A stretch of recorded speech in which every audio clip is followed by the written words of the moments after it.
Hello everyone. Welcome to Frightening Tales. I know many of you enjoy listening to these videos as you fall asleep. So, before you drift off, I'd love for you to leave a comment letting me know where in the world you're tuning in from. And, if you're enjoying the story, don't forget to like and subscribe.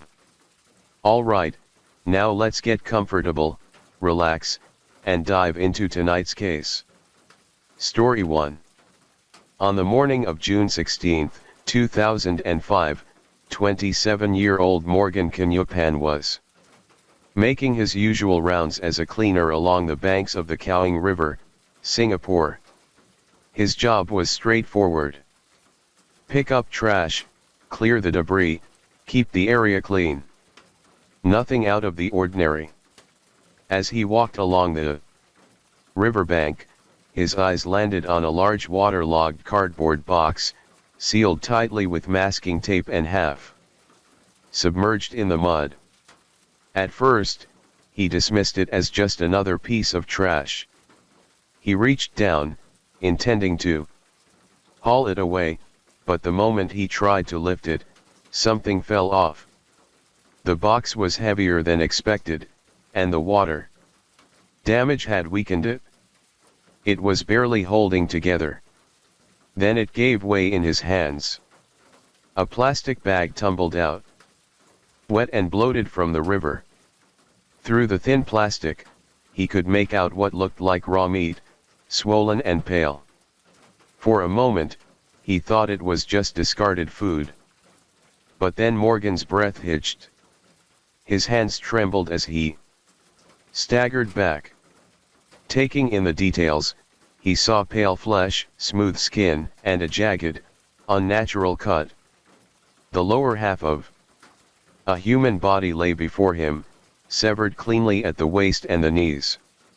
Yet, something was even more unsettling. There was no stench of decay, no signs of decomposition. The skin looked fresh, eerily intact, as if this person had been alive just hours ago. A chill crept up his spine. With fingers slicked from river water, he fumbled for his phone. This episode may contain sensitive details and graphic imagery. Listener discretion is advised. Within minutes, police arrived at the scene. Officers taped off the area and forensic teams moved in. The discovery of a severed torso was disturbing enough, but it was just one part of a larger mystery. Where was the rest of the body?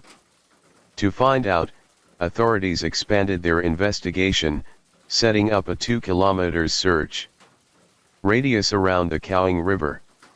Special operations officers combed the banks while the police coast guard sent boats into the water, scanning the currents for anything that might surface. Unfortunately, the investigation was filled with challenges.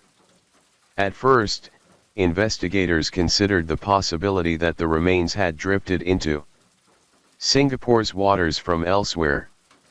After all, hundreds of ships pass through the Singapore Strait every day, so there was a high chance that the body was dumped at sea and carried inland by the currents. If that were the case, identifying the victim would be nearly impossible. Another challenge was the possibility that the missing body parts had been wrapped in plastic bags or cardboard, just like the first discovery. If that was the case, the strong currents could have carried them miles away, making them even harder to find. But then a breakthrough. About 200 m downstream, officers spotted something partially submerged in the water, a sealed red and white cardboard box. Inside the box, sealed within layers of torn newspaper, and was the upper torso of a woman. Her arms were still attached, resting stiffly at her sides, her hands curled unnaturally inward. The severed edges of her neck were cleanly sliced, as if by a sharp, heavy blade. There was no ragged tearing, no jagged wounds, just a smooth, deliberate cut where her head should have been. Though both parts of the body had been submerged in the water, the victim's skin remained eerily intact. There were few signs of bloating or decomposition, and little evidence that she had been dead for long.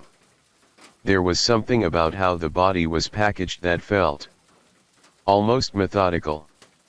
The torso had been carefully folded into the plastic bag, its edges tucked in as if someone had taken the time to neatly arrange the remains.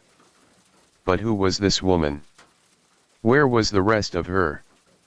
And what did she do to deserve such a gruesome fate? The recovered body parts were swiftly transported to a forensics lab where investigators began piecing together the mystery. One of their first tasks was to determine whether the victim had originated from outside Singapore, perhaps from a passing vessel or an offshore boat. But that theory quickly began to crumble. The biggest clue came from one of the boxes she was found in. The upper torso had been found inside a red and white printer box, one originally used to package a Canon printer. Investigators traced the serial number and confirmed that this specific model had been intended for sale in Singapore. Whoever had placed the body inside hadn't brought the box from overseas. They had obtained it locally. But that wasn't the only clue. The body parts had been wrapped in newspaper that was printed locally, pages from a Singaporean Chinese publication. This revelation eliminated the theory that the remains had drifted in from the open sea. Whatever had happened to the victim had almost certainly taken place within Singapore's borders. Meanwhile, forensic specialists conducted multiple DNA tests to confirm whether both body parts belonged to the same person. They analyzed tissue samples, cross-checked genetic markers, and compared results with every available database. The results left no doubt. The torso and lower half were a match. Now, only one question remained: her identity. To solve this, authorities in Singapore carefully lifted fingerprints from the victim's hands and ran them through an extensive fingerprint database. Every scan was cross-checked against thousands of records. Then, a match. The victim was 22-year-old Lu Hongmei. With the victim's identity confirmed, investigators turned their focus to understanding who Lu Hongmei was and, more importantly, what happened to her. Lu Hongmei was a 22-year-old Chinese national from Konkan, China. She had come to Singapore in 2003 in search of better job opportunities and, according to her work permit, was employed at Adura Systems Singapore, a circuit board manufacturing company in Serangoon North. Everyone who knew Hung had nothing but good things to say. She was described as cheerful, hard-working, and well-liked among her peers. No one could recall her having any conflicts at work, and there was no indication that she had any enemies. But then, police uncovered something intriguing. They requested access to her personal locker at the company, hoping to find anything could offer insight into her life. Inside, tucked between some documents and personal belongings, they uncovered something unexpected. A note from the company's HR department. It was an official reprimand, a warning letter. According to the document, complaints had been lodged against Hung over an inappropriate relationship with her supervisor, a man named Leong Such Chor. With this revelation, police now had a new suspect. They sought out Leong Such for questioning, but they were careful. The police didn't reveal what they knew, nor did they mention anything about Hung's fate. If he had truly done something wrong, perhaps he would reveal it himself. At 51 years old, Leong Such-chor was the picture of an ordinary Singaporean worker, a husband, a father of 3, and a factory supervisor at Agar Systems since 1997. On the surface, his connection with 22-year-old Lu Hong seemed like nothing more than a senior guiding a younger employee. But beneath that surface, there was more. Lang had taken a special interest in Hong from the start. She was young, bright, and full of energy. Interestingly, Hung had received 2 promotions within a short time period at the company, which sparked a wave of quiet murmurs among her colleagues about favoritism. Before long, the rumors were confirmed. The employee and supervisor were having an affair. Over time, their relationship became increasingly bold. No longer confined to stolen glances, they were caught kissing and hugging at work, earning them both a formal warning from management. But despite the warning, they continued seeing each other. A young woman searching for connection in a foreign land, and an older man craving something beyond the monotony of his predictable life. But now, sitting across from investigators, Leong showed no emotion. His face was stiff, his tone measured. On the surface, he appeared calm, but the officers noticed something else. Something wasn't right. They started with a simple question: his relationship with Lu Hong. Immediately, Leong grew defensive. His posture stiffened, his tone sharpened.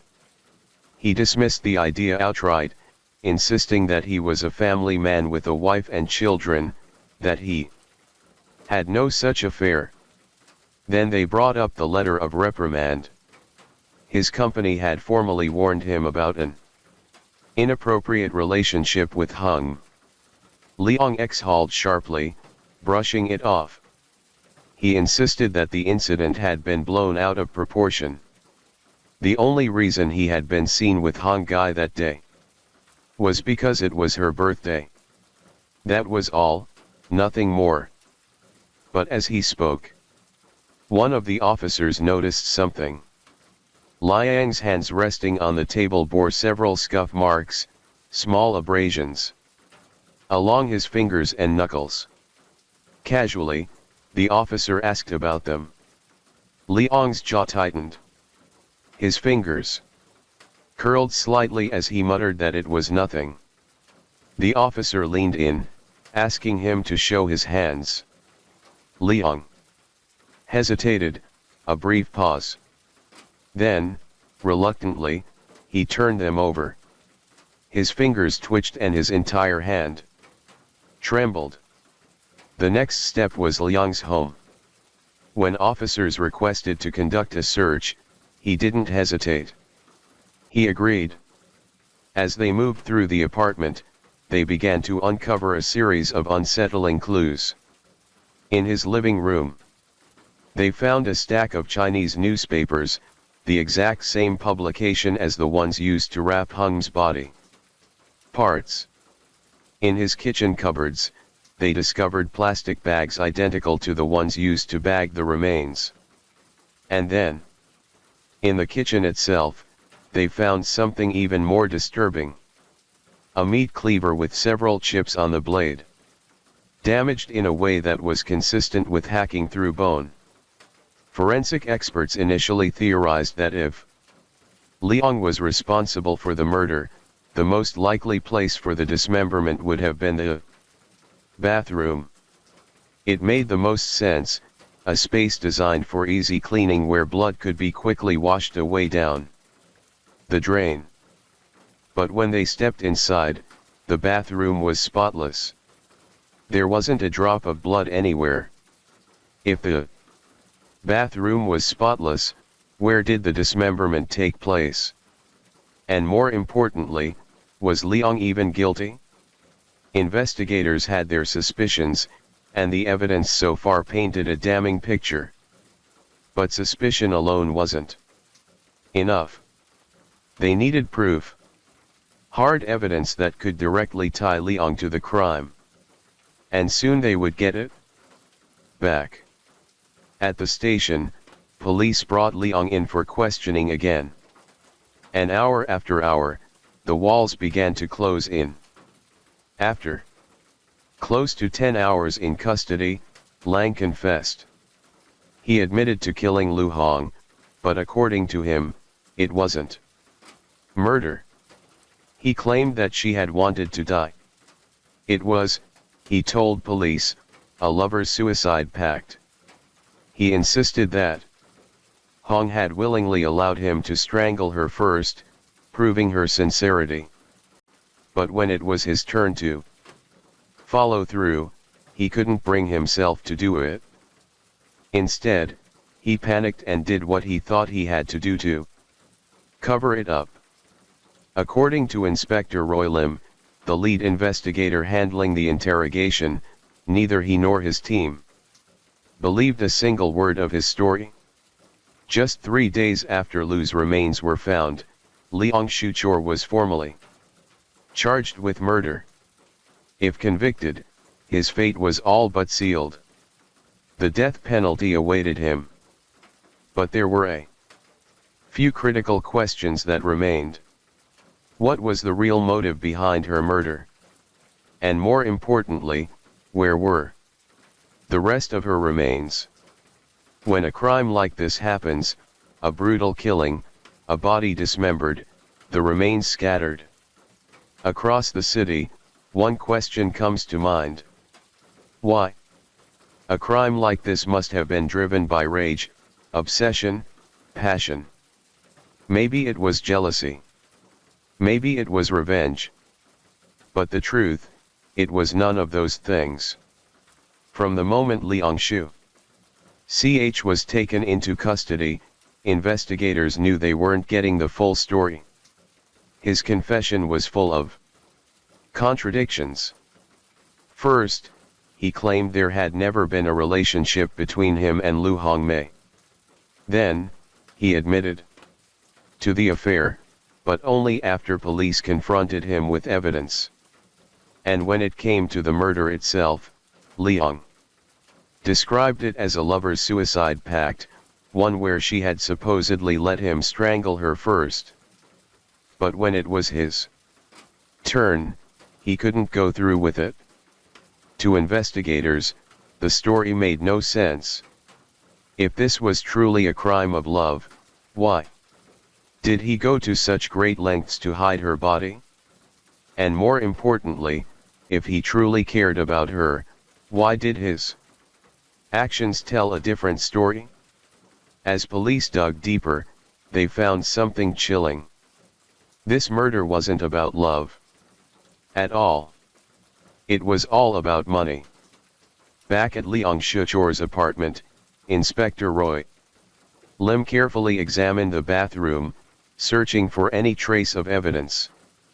But something immediately stood out. The space was spotless. No stains, no lingering smell of blood, nothing, which didn't make sense. If a body had been chopped up here, there should have been blood everywhere. It would have seeped into the grout, splattered onto the walls, clung to every surface. But at first glance, the bathroom was immaculately clean. As Inspector Lim stood there scanning the area, something nagged at him. A memory from a case report he had read years ago.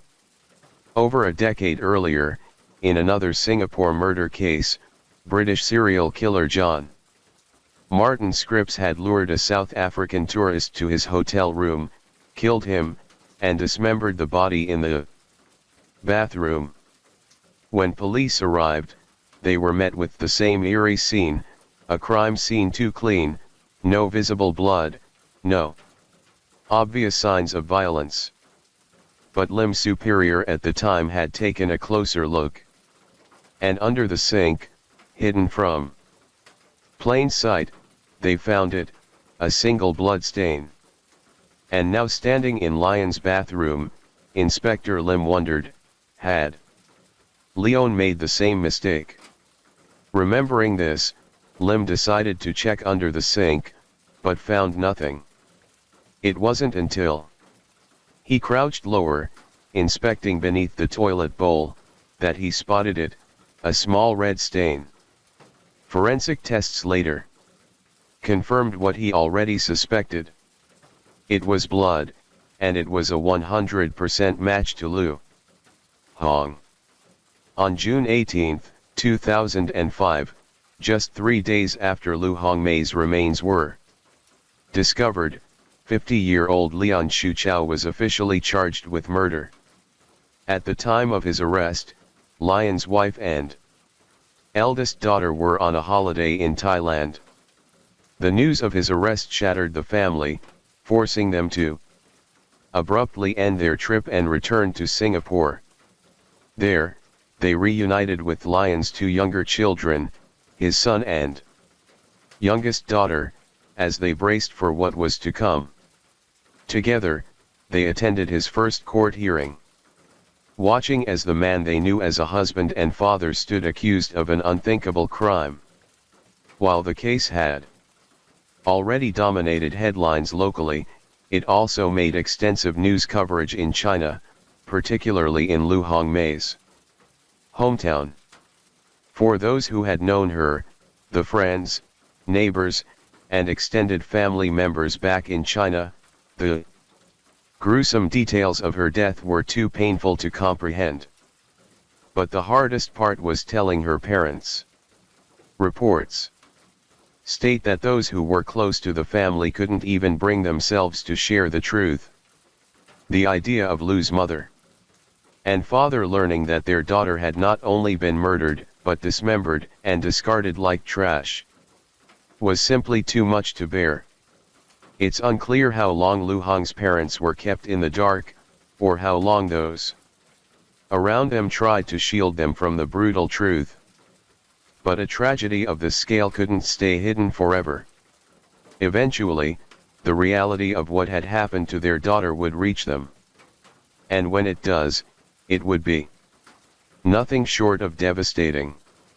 By now, it was clear Lu Hongmei had died a horrific death at the hands of Liang Xiao. But there were still 2 crucial questions left unanswered. Why? And more importantly, how? To uncover the full truth, investigators needed one thing first: the rest of her body. After Liang's arrest, a 30-member special operations team combed through the banks and dense undergrowth surrounding the Kaohing River, scouring every possible hiding place. Meanwhile, the police Coast Guard deployed patrol boats, navigating the river's currents and tracing its path all the way to the open sea. If the rest of her body parts had been dumped into the water, there was a chance they had already drifted far beyond Singapore's shores. In response, investigators consulted the Singapore Meteorological Service to analyze the river's current patterns over the past few days. They needed to know where the water had been flowing and if something had been thrown into the river at a specific location where it would likely end up after several days.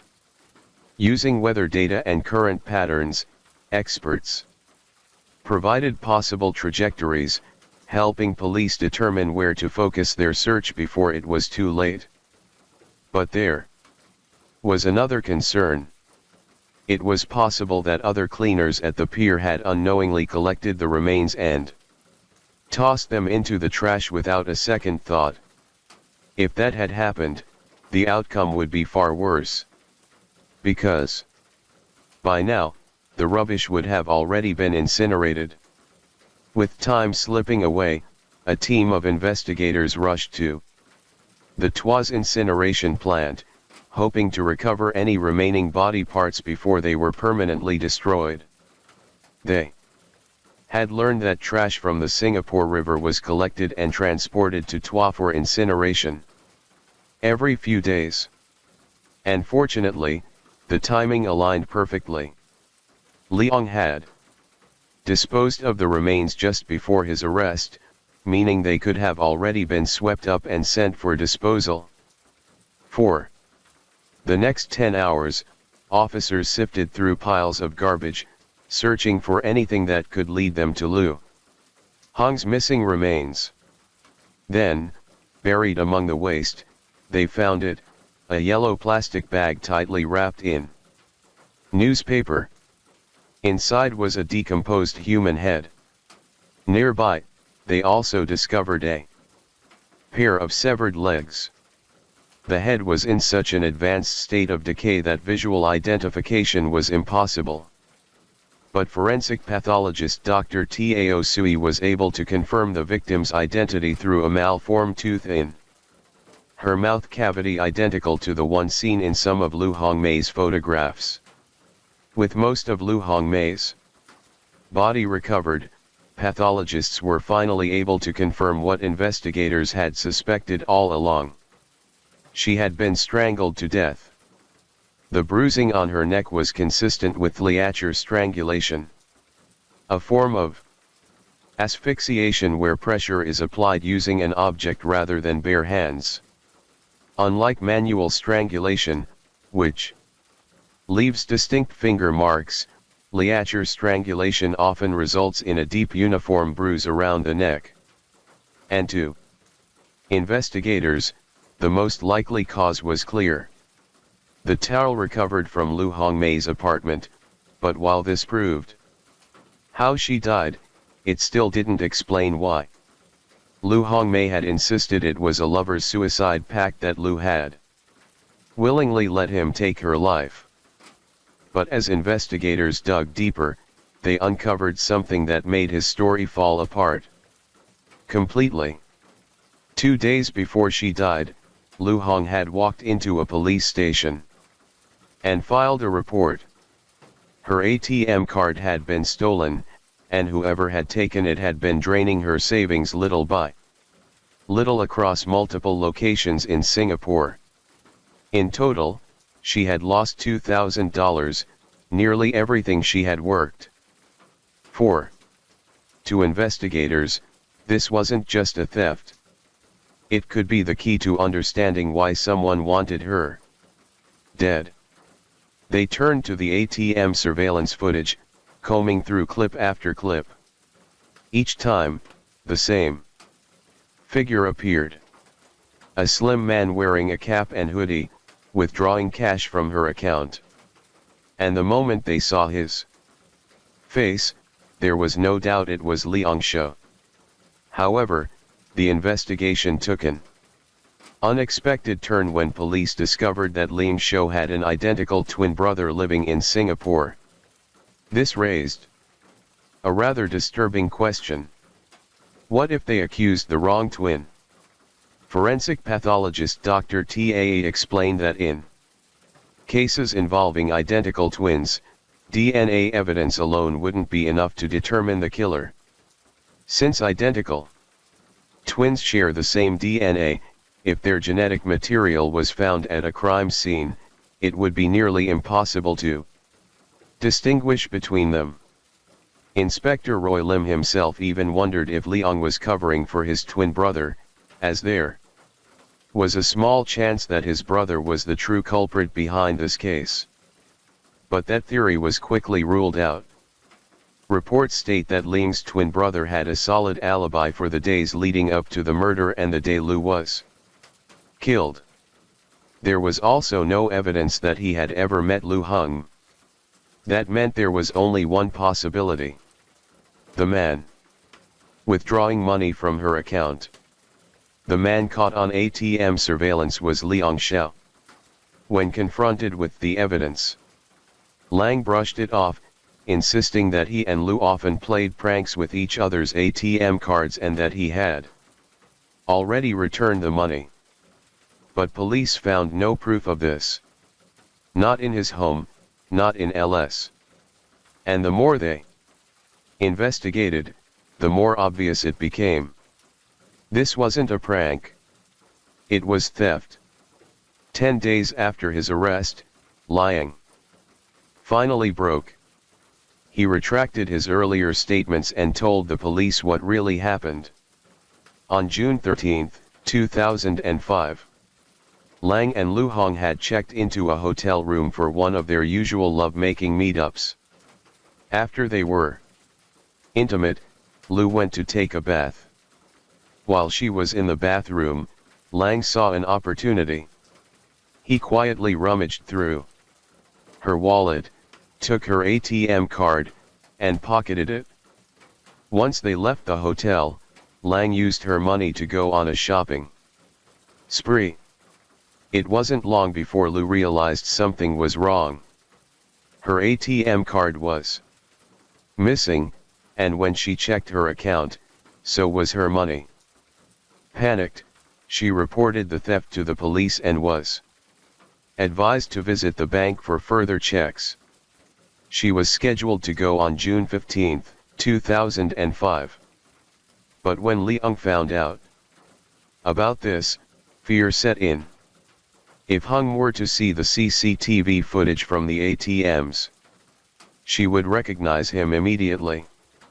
And if she reported him, it wouldn't just mean theft charges. It would mean his secret affair exposed, his reputation shattered. If the truth came out, he could lose everything. His job, his family, the respect of those around him. And so on the morning of June 15, 2005, just hours before Lu was supposed to go to the bank, Wang made a decision. He lured her to his apartment. The moment the murder was done, panic swelled in Leung's chest. The thought of confessing, of facing a death sentence, was unthinkable. There was only one way out.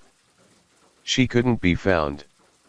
His gaze drifted to the kitchen where a meat cleaver and rubber mallet sat within reach. Dragging her corpse to the bathroom, he set the cleaver against her joints and one by one hammered down with the mallet, severing bone from flesh. The task was brutal, far more difficult than he had anticipated. But eventually, he had reduced Lu Hung to 7 different pieces. He wrapped each one carefully in plastic bags and cardboard boxes, sealing them. With the body dealt with, he turned to the bathroom. Every inch had to be scrubbed, every trace of blood erased. Taking his son's bicycle, Leung set out on the first trip, disposing of her feet, shoes, and personal belongings in separate locations before returning home for the rest. Then he took a cab to Cowling River where he dumped her torso and head. By 5 p.m., Leung Shao was back home, and by 7 p.m. he was at work for his usual night shift. On May 3, 2006, nearly 11 months after his arrest, 51-year-old Leung Zio finally stood trial in Singapore's High Court for the murder of Lu Hongmei. However, as he took the stand, he changed his story. He claimed the police had coerced his confession, specifically accusing Inspector Roy Lim of manipulating him. According to Liang, Inspector Lim had treated him kindly, even buying him Chinese herbal tea to earn his trust. He insisted that this false sense of security had pressured him into making statements that painted him in a worse light. Statements he now claimed were designed to strengthen the murder charge against him. But the evidence told a different story. Inspector Lim denied the allegation outright. He explained that a full week after Leung had already confessed, Lang mentioned feeling unwell, prompting Lim to go to Smith Street in Chinatown to buy him 2 bottles of herbal tea. To prove this, Lim presented his notebook where he had recorded the sequence of events in detail, showing that the tea was purchased only after Leong had admitted to the murder, not before as Leong had claimed.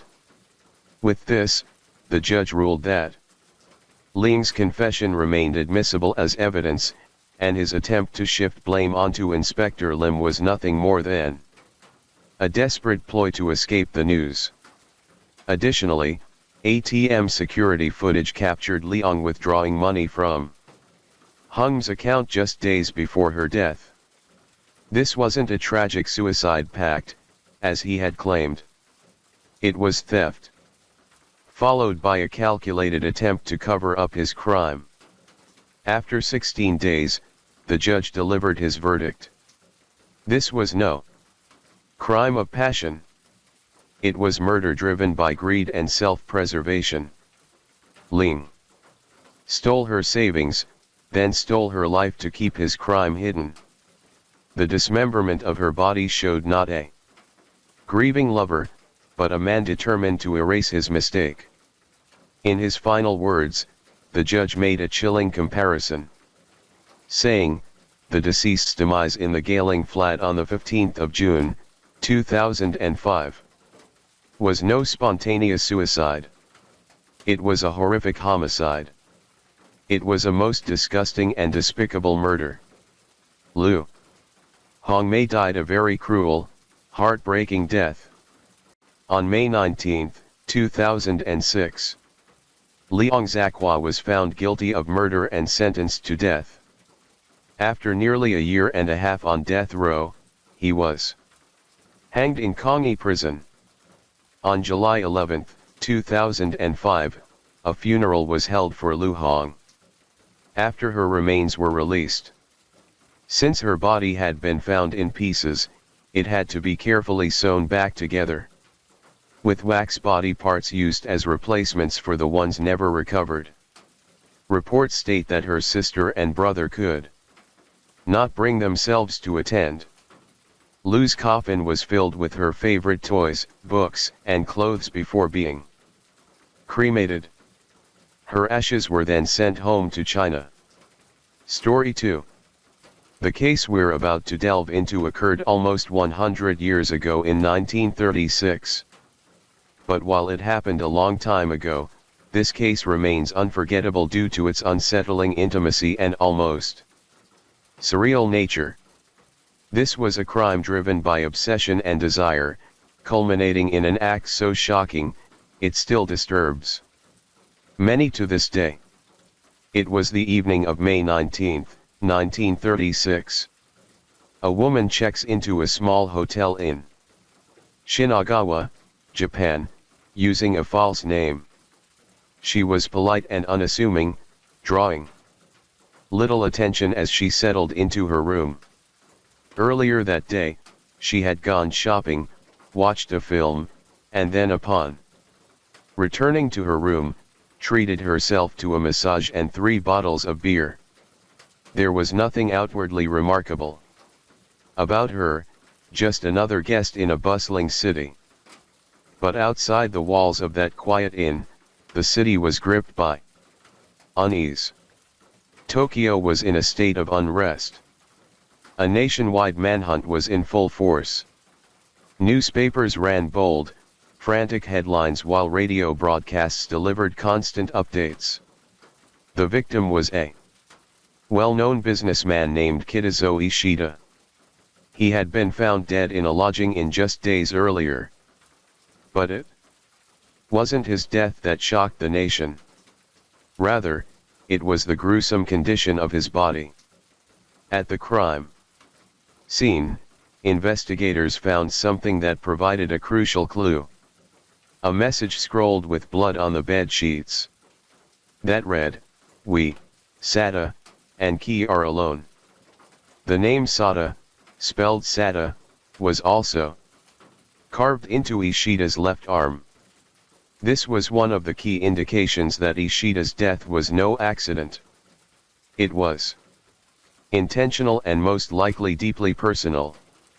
His body bore clear signs of strangulation, evident from the bruising around his neck. But authorities soon realized that Ishita's genitals had been severed and were nowhere to be found. Witnesses from the end reported that Ishita had been staying with a woman in the days leading up to his death. Further inquiries led them to identify this woman as Sada Abe. Soon, reports of supposed sightings of Sada flooded in from all over Tokyo, and the police were overwhelmed. Then, at 4 o'clock in the afternoon on May 20, 1936, detectives knocked on the door of the small inn in Shinagawa. When the woman answered, she calmly identified herself as Sada Abe. Her small frame and gentle demeanor didn't match the image of a brutal killer, and the officers couldn't help but hesitate. Was this the woman they had been relentlessly pursuing? The one responsible for a crime so grotesque it had sent the entire nation into a panic? Instead of the ruthless murderer they had envisioned, she appeared calm and composed. Not the monster the headlines had described. Sensing that the police weren't convinced, Sada Abe reached into the folds of her kimono and carefully retrieved something. As she slowly unwrapped it, the officers' expressions shifted from confusion to horror. You're listening to Hands, an Asian true crime podcast brought to you by One Up Media. This episode may contain sensitive details and graphic imagery. Listener discretion is advised. In 1936, Japan was a nation that was straddling the line between tradition and modernity. The old ways still linger, but change is undeniable. Cities are growing, industries are booming, and Western influences creep into daily life. Yet in the shadows of progress, remnants of the past remain untouched, especially in Tokyo's pleasure districts. For centuries, these districts had been the heart of entertainment and vice. Prostitution may be the world's oldest profession, but in Japan's red light quarters, a strict hierarchy determined a woman's fate. At the top were the highest-ranking courtesans, admired for their beauty, intelligence, and talent. Below them were the entertainers who captivated wealthy patrons with music, dance, and conversation. But not every woman in this world found success. Those who failed to attract wealthy clients were forced into low-ras brothel where they had little control over their fate. Here the line between entertainer and prostitute blurred, leaving many with no real choices. This was the world that Sada Abe knew. Once a geisha and later a waitress, she had spent years moving through Tokyo's pleasure districts, a place where desire had a price and love was often transactional. Sada Abe was born on May 28, 1905 in the Candid district of Tokyo. She was the youngest surviving child in a family known for making tatama mats, the traditional straw flooring used in Japanese homes. Her family wasn't part of the wealthy elite, but they lived comfortably. They were well respected in their community, financially stable, and had a good reputation. Sat's father, Shigoshi, was an honest businessman, though some described him as self-centered and indulgent. Her mother, Katsu, doted on Sada, allowing her freedoms that her older siblings never had. Unlike her siblings who worked in the family's tatama business, Sada was encouraged to explore music and the arts. She learned to play the shamisen, a traditional Japanese instrument, and took singing lessons. Although her childhood appeared stable on the surface, signs of trouble were already beginning to show. As Sada entered adolescence, she began to show signs of rebellion. She skipped school, spent time with boys, and wore fashionable makeup, something that was Considered inappropriate for a young girl of her class at the time.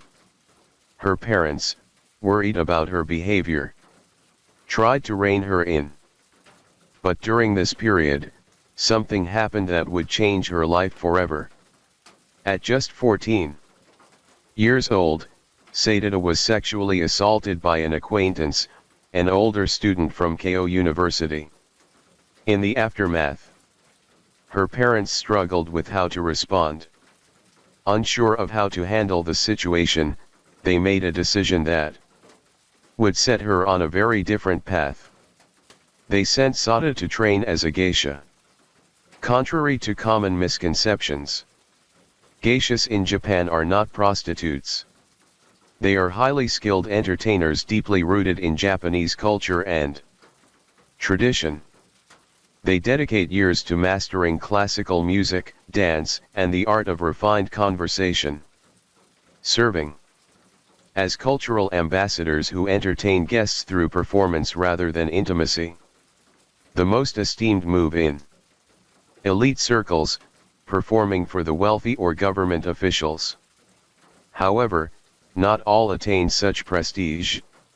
Those who enter the profession later in life or fail to secure patrons often struggle. For these women, many end up in lower-tier establishments where the distinction between entertainment and prostitution becomes more blurred. Life as a geisha was nothing like Sada had imagined. She had entered this world too late. Real geisha began training as children, spending years mastering dance, etiquette, and music.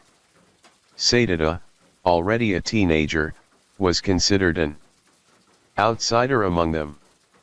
She was treated as lesser, and instead of performing in elegant tea houses for high-ranking clientele, she was placed in the lowest tier of geisha work, providing companionship to men in ways that were far beyond conversation. Nevertheless, it was here that Sada truly learned the power of seduction. But it came at a cost. She contracted syphilis, a common but potentially fatal disease if left untreated. In 1925, being diagnosed with syphilis would only mean a lifetime of painful treatments and invasive medical examinations. There was no cure, only crude therapies that were often as harmful as the disease itself. Geisha were largely exempt from these routine health checks as they were considered entertainers rather than sex workers. Prostitutes, on the other hand, were closely monitored by the government, forced to undergo frequent and often degrading medical inspections. 4. Sadida, the distinction between the two professions had always been thin, but now it was meaningless. If society was going to treat her like a prostitute, forcing her into the same humiliating procedures, and marking her as unclean, then why continue the pretense of being a geisha at all? At least prostitutes had control over their own earnings, worked on their own terms, and could abandon the rigid hierarchy of the geisha world, a world that would never accept them anyway. To Sada Abe, she likely thought that if she was going to be treated this way, she would do it on her own terms. For the next several years, Sada Abe moved between licensed brothel and the underworld of illegal prostitution. But that world was brutal. Clients were often violent. Money was never guaranteed, and women were considered disposable, easily replaced, easily forgotten. But Sada refused to be just another woman lost in the system. She wanted more. More control, more security, more power over her own life. She was tired of being at the mercy of others, tired of scraping by while men used her and discarded her. She wanted more, and she was ready to take it. By 1936, years of drifting through the pleasure districts had left her exhausted. She had seen the uglier sides of desire, lived under the control of others, and struggled to find any real sense of security. She wanted stability, a fresh start, perhaps even a chance at a normal life. Eventually, she took a job as a waitress at Yoshida, a modest but well-regarded restaurant in Tokyo. It was a change from her past, a step away from the world of brothel and geisha houses. But it was there that she met the man who would alter the course of her life forever, Kiko Ishida. Ishida was not an extraordinary man in any traditional sense. He wasn't powerful or famous. He was simply a businessman, the owner of the restaurant Yoshi, and a serial womanizer. Though he was married, he had a reputation for seducing his female employees, using his wealth and charm to draw them into his orbit. For most, he was just another unfaithful husband seeking distractions outside his home. But for Sadada, Ishida was different. Unlike the men who had treated her as disposable, he showered her with attention. He was playful, indulgent, and unrestrained in his desires. With him, she felt wanted, not as a product to be bought, but as a woman to be adored. He fed something inside her that had long been starved. Passion without restraint, affection without conditions. Within no time at all, their affair had escalated, turning into something neither of them seemed willing to control. They would disappear for days at a time, shutting themselves away in rented tea house rooms, drinking, laughing, and making love without limits. On one occasion, sources state that they remain in a hotel bed for 4 days straight, lost in their own world.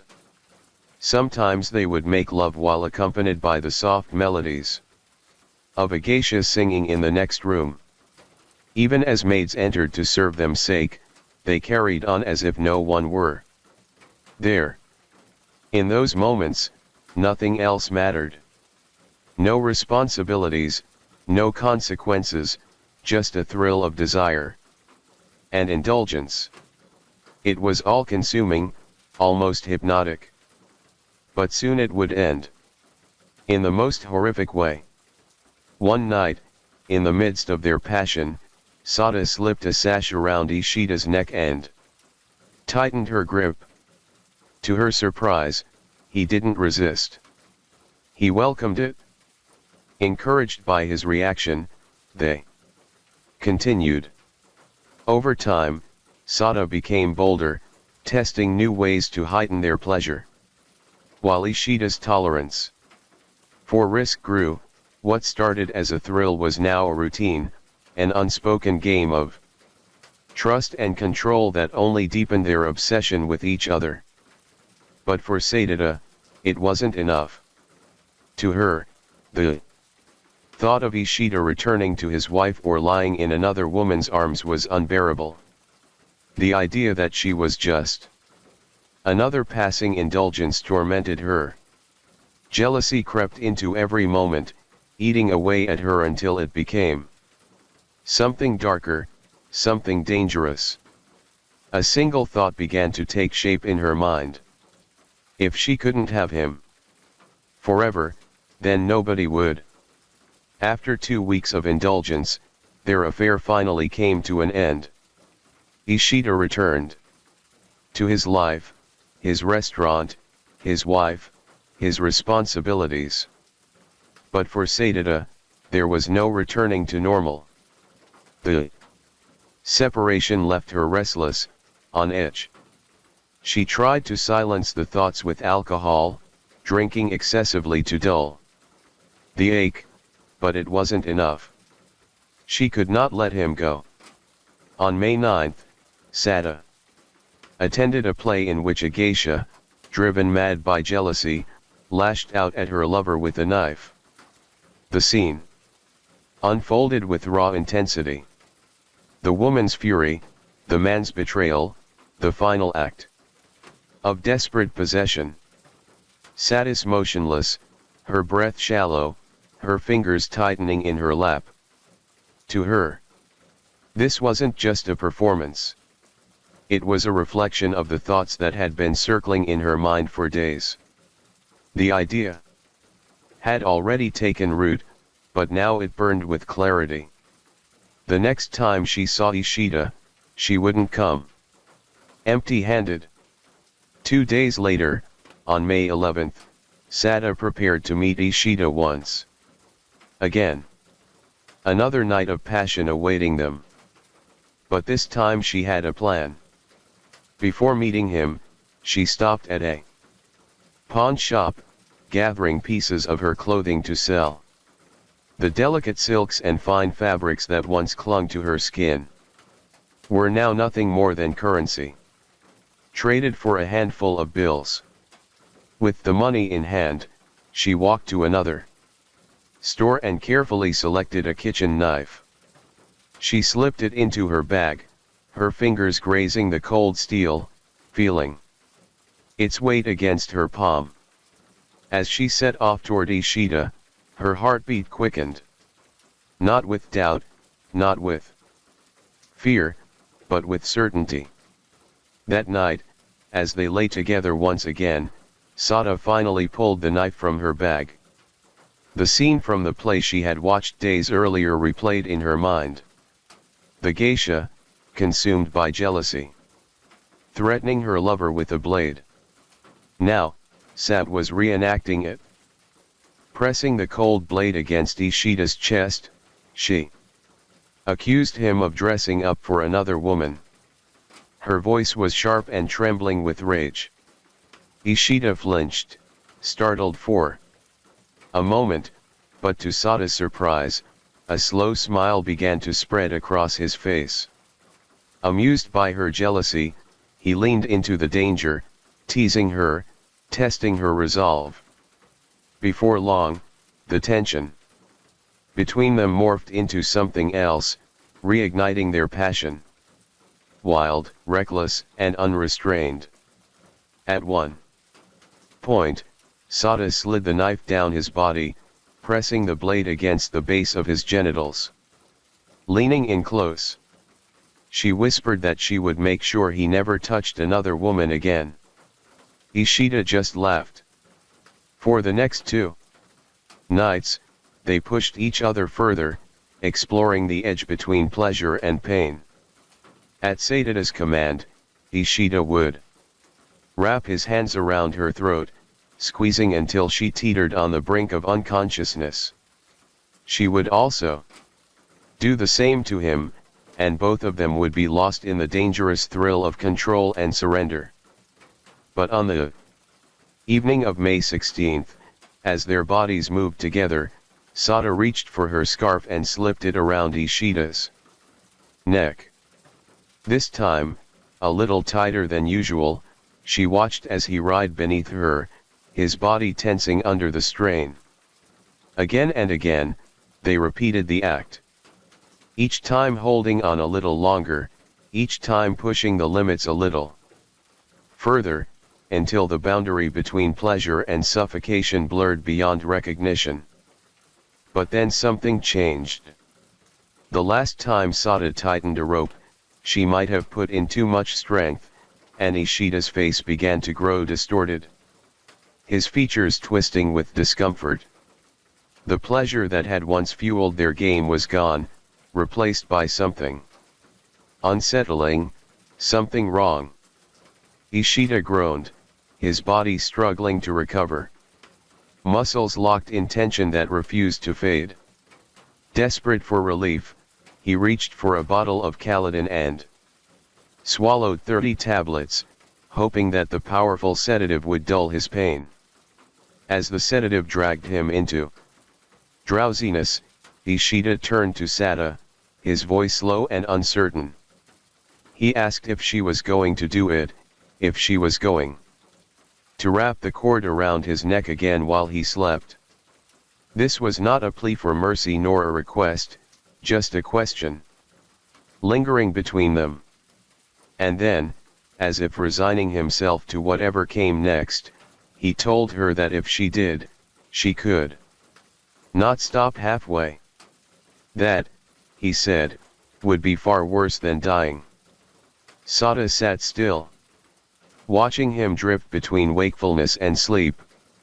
Was this what he truly wanted, or was he simply surrendering to whatever she decided to do next? She let the question hang in the air as Ishida drifted into sleep. And at 2 a.m. on May 18th, as he lay motionless beside her, Sada reached for her scarf, wrapped it twice around his throat, and pulled tight.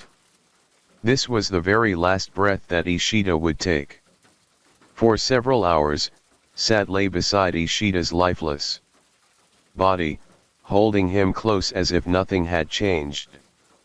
The warmth had already begun to fade from his skin, but she didn't recoil. Instead, she embraced him, pressing her face against his chest, inhaling his lingering scent.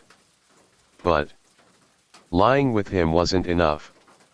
She needed something more, something permanent. Reaching for the kitchen knife, Sada pressed the blade to his body, and with careful precision, severed his penis and testicles. Blood pooled beneath him, soaking into the sheets. But she remained steady, wrapping the detached flesh in a magazine cover before tucking it away.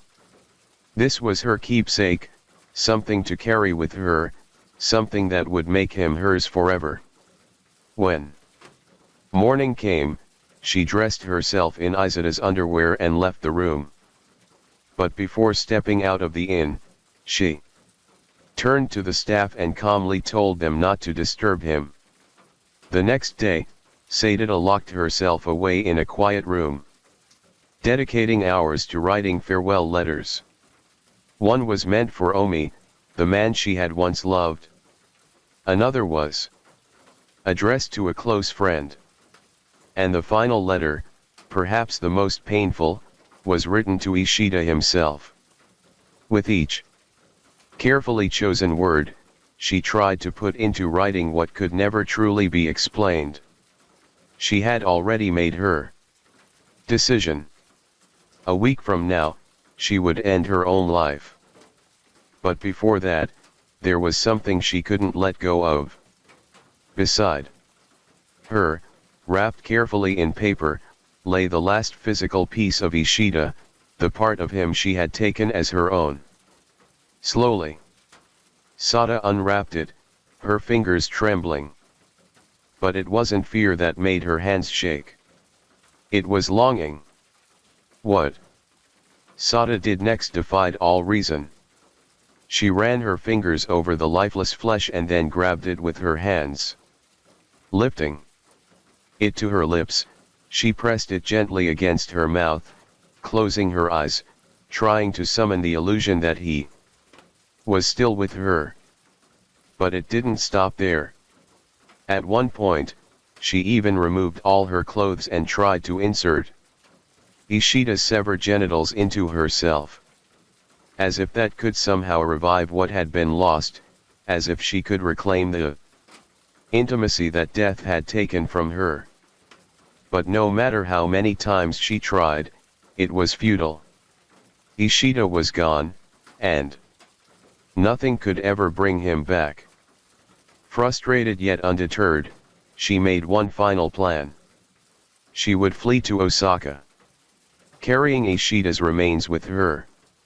And when the time came, she would climb to the cliffs of Mount Ikoma and throw herself into the abyss with his flesh clutched tightly in her hands. However, before she could do that, there was a knock on her door. At 4 p.m., the local police arrived at the inn following reports of a woman traveling under a false name. Sada answered without hesitation. There was no fear, no attempt to run. Instead, she met their gaze with an air of quiet amusement. She told them there was no need for formality. The officers hesitated, unconvinced. The woman who was standing before them was soft-spoken, composed, and did not match the image of the fugitive they had been hunting.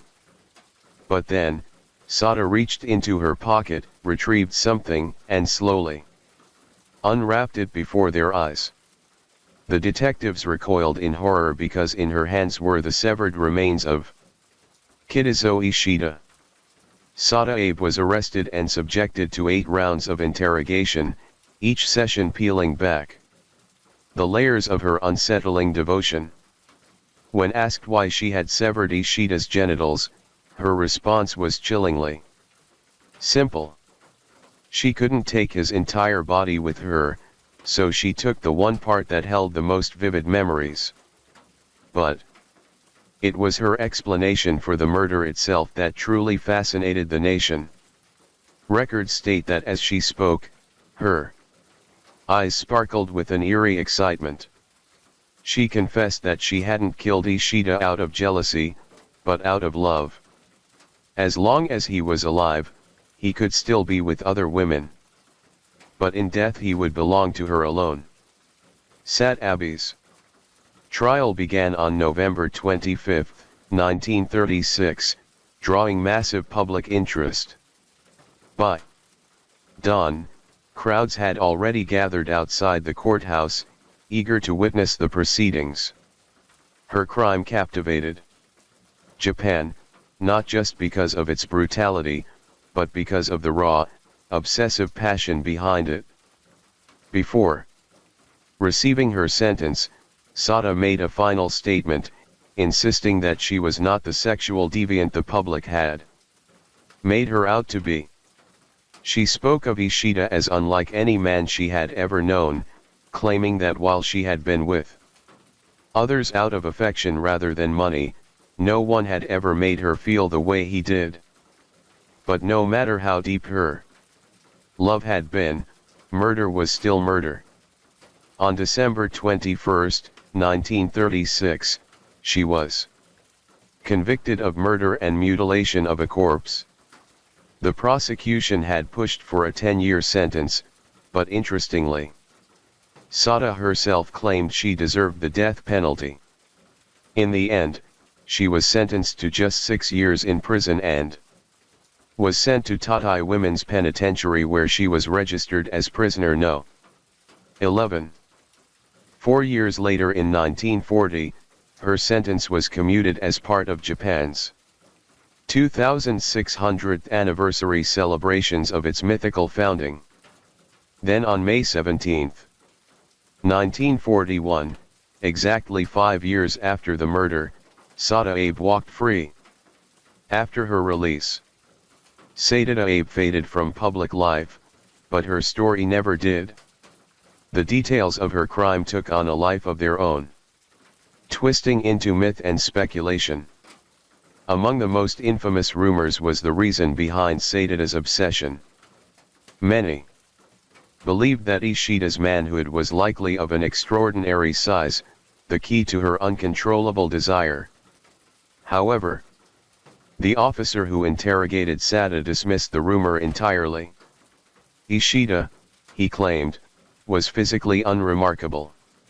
He had even asked Sada about it directly, but she only laughed, brushing off the idea. Size, she insisted, had nothing to do with her obsession. It was his skill, his passion, and the way he made her feel that had consumed her completely. After Sat was sent to prison, Ishida's severed remains were sent to Tokyo University Medical School's Pathology Museum, preserved and labeled as a curiosity. Years later, after World War II, they were put on public display, a grim relic of one of Japan's most infamous crimes. But after some time, the display vanished without any explanation. As for Sada Abe, the last known record of her was her death in 1971 at the age of 66. Story 3. This entire story, as with many before, begins with a grim discovery. In the early days of April 2023, police in South Korea received a call about a tragic scene near the Dang Dam in Taejun, 140 kilometers south of Seoul. What they found was harrowing: a shallow grave containing the remains of a woman. The body was soon identified as a missing 48-year-old resident of Gangnam, Seoul. This discovery weighed heavily on the investigators. Her disappearance had been reported just days earlier, and now their worst fears were tragically confirmed. With the location of the body established, detectives turned their attention to Gangnam, the last place she was seen alive. To find out what really happened to this woman, they needed to retrace her steps and fast. Witnesses reported seeing her near her home on the night she vanished.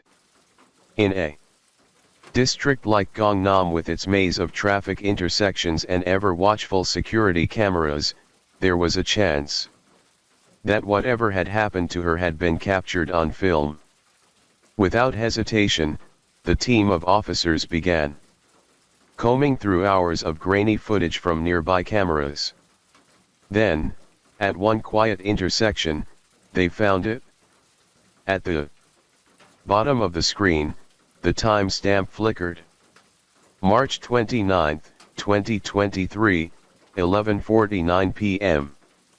The video shows a darkened street illuminated only by the faint glow of street lights. A car rolls into frame, slowing as it approaches the intersection, its headlights piercing through the darkness and casting shadows across the pavement. As the vehicle comes to a stop, both of its front doors swing open, and two men step out purposefully. Suddenly, the footage flashes and a new camera angle reveals a woman on the ground next to the car. She thrashes and kicks, her movements wild with desperation. One of the men grips her arms tightly, struggling to maintain control, but her resistance is fierce. Her legs kick out, her body twists, and for a brief heart-stopping moment, it seems that she might actually break free.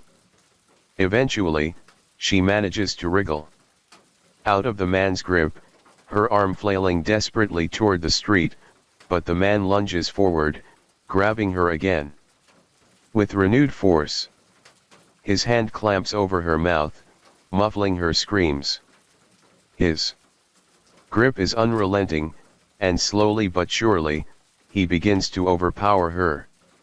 He drags her toward the car, her heels scraping against the asphalt and leaving faint streaks behind. Every second feels like an eternity, but with one final effort, he forces her closer to the open door and shoves her into the back seat. The car dipped under her weight, bouncing once as the door slams shut. The man then sprints to the front of the car, climbs into the passenger seat, and within moments, the vehicle speeds off, disappearing into the night. The footage leaves no room for doubt.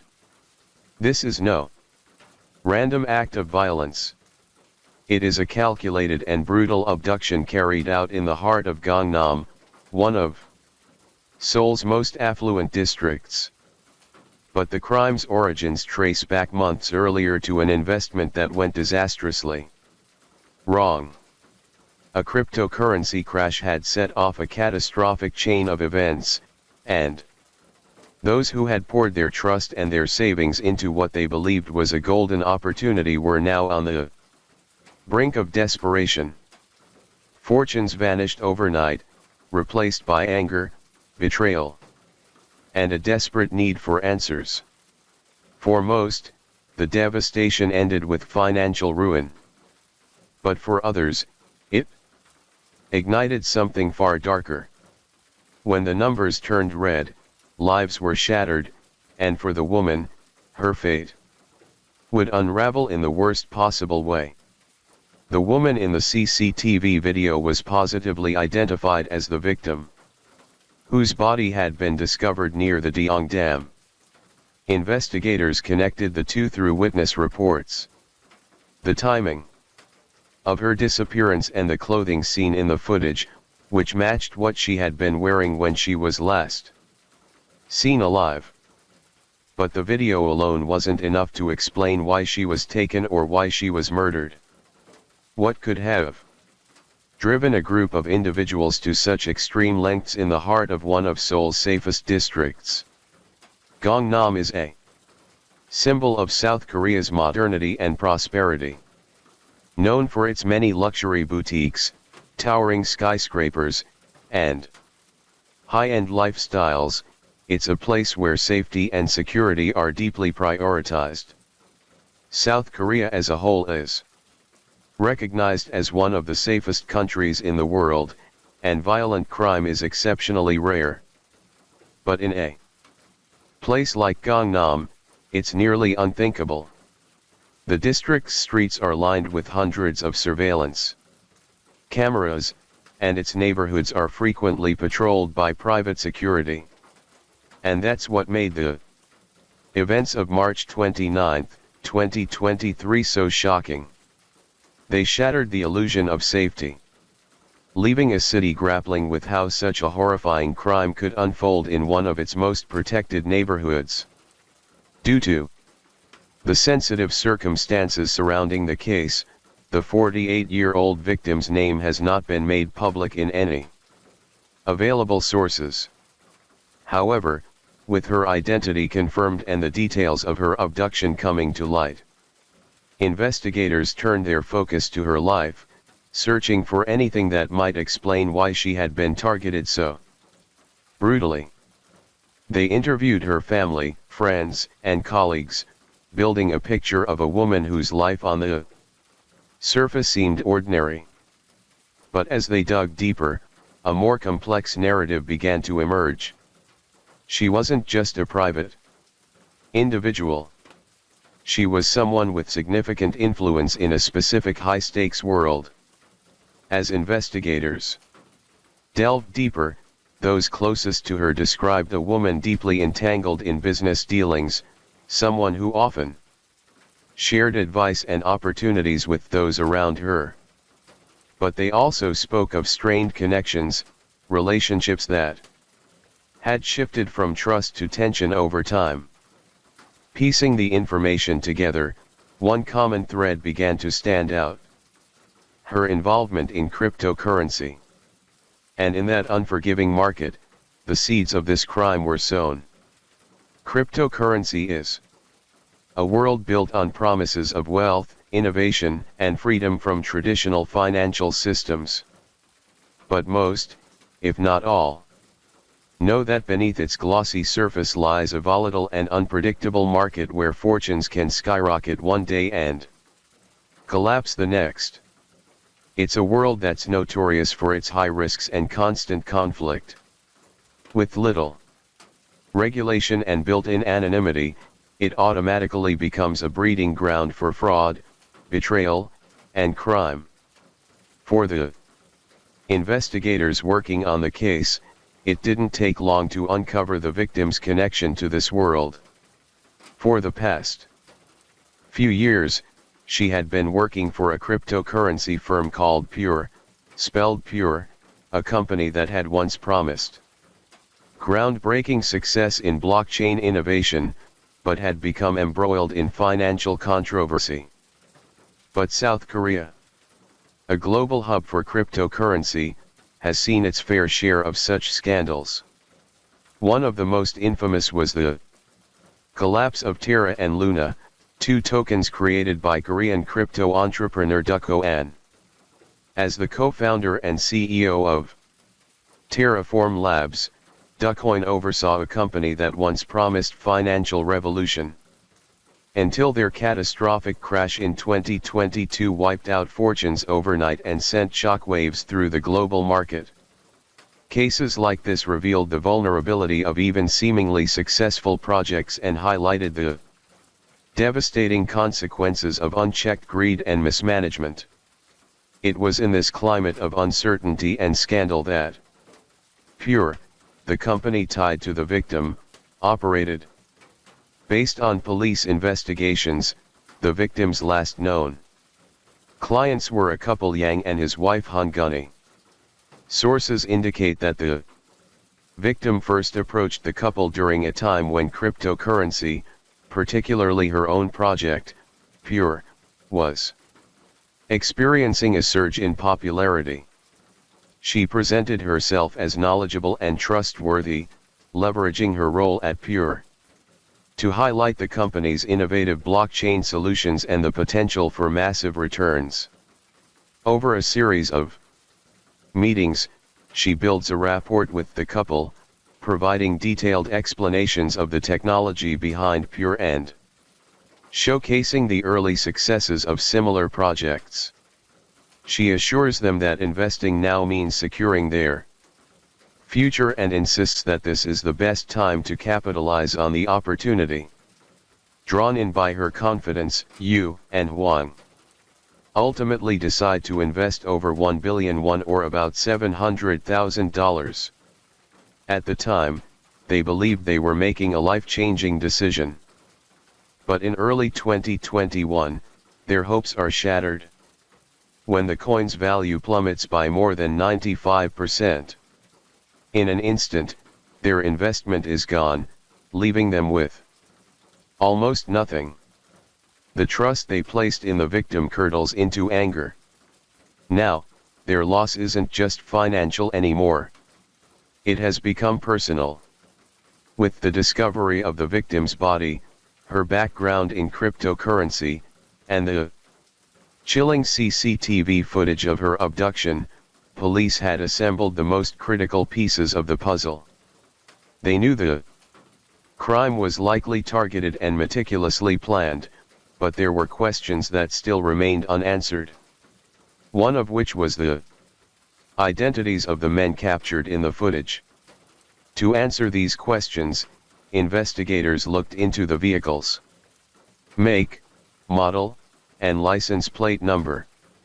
While the records do not explicitly state whether the vehicle was rented or personally owned, investigators likely used the license plate captured in the video to trace its origin. This is a standard procedure in cases like this, and it proved to be a critical lead. Through the vehicle's registration, they identified a name, Li Kyung-woo, and a brief background check of the man revealed a troubling history. Li Kyung-woo's life had once been steady. As the owner of a health club, he had built a modest but stable business, earning enough to support himself and maintain a sense of independence. But come the year 2020, the COVID-19 pandemic turned his world upside down. The lockdowns and restrictions forced his business to close, wiping out his primary source of income. Desperate for a way out, Li turned to cryptocurrency, investing what remained of his life savings into the Pure coin. But by early 2021, his hopes were crushed and he was left financially ruined. To the police, these findings were enough to link him to the crime and elevate him as a prime suspect. But why would someone like Li Kyung-woo target the victim? There was no doubt that she was affiliated with Pure, but she wasn't its founder or CEO. So why her? A plausible explanation at this point is that Li, unable to reach those at the top, redirected his anger and desperation towards someone connected to the coin that had devastated his life. To him, anyone connected to Pure wasn't just a contributor to his financial ruin. They had betrayed him, and Li was on a relentless mission to make them pay. But here's where things take a turn. As investigators delve deeper into Li's phone and financial records, they uncovered something startling. There were multiple phone conversations between Li and the Yu couple. This connection completely shifted the focus of the investigation and opened the door to a far more complex conspiracy. In the Many text messages exchanged between Lee and the couple, there was a clear pattern of desperation and anger that emerged. Both sides harbored intense resentment toward the victim, especially the couple, who blamed her for persuading them to invest a significant amount of money into a coin that ultimately crashed. Their shared frustration over losing so much money created a bond, and the messages reveal just how deeply they blamed the victim for their misfortune. But one of these messages was particularly chilling. Amid their discussions about the conflict with the victim, Lee sent a text referencing her, ending with the haunting words, "Shall I get rid of it?" Before the year 2021, the cryptocurrency Pure gained an immense amount of traction among enthusiasts and investors. Among them were Yu Zhangwan and his wife Hang Eunhai, who had been persuaded to invest by someone they trusted. The 48-year-old female victim at the heart of this case. Persuaded by her expertise and the Pure coin rising reputation, the couple poured more than $700,000 into the venture. However, by early 2021, Pure had collapsed, losing more than 95% of its value. For Yu and Huang, this was catastrophic. The fortune they had worked so hard to build was gone in the blink of an eye. The couple quickly pointed fingers at the victim, the woman who had persuaded them to invest, blaming her for their financial downfall. But they weren't alone. As the crash of the coin rippled through the community, the victim became a focal point for growing tensions and mounting disputes.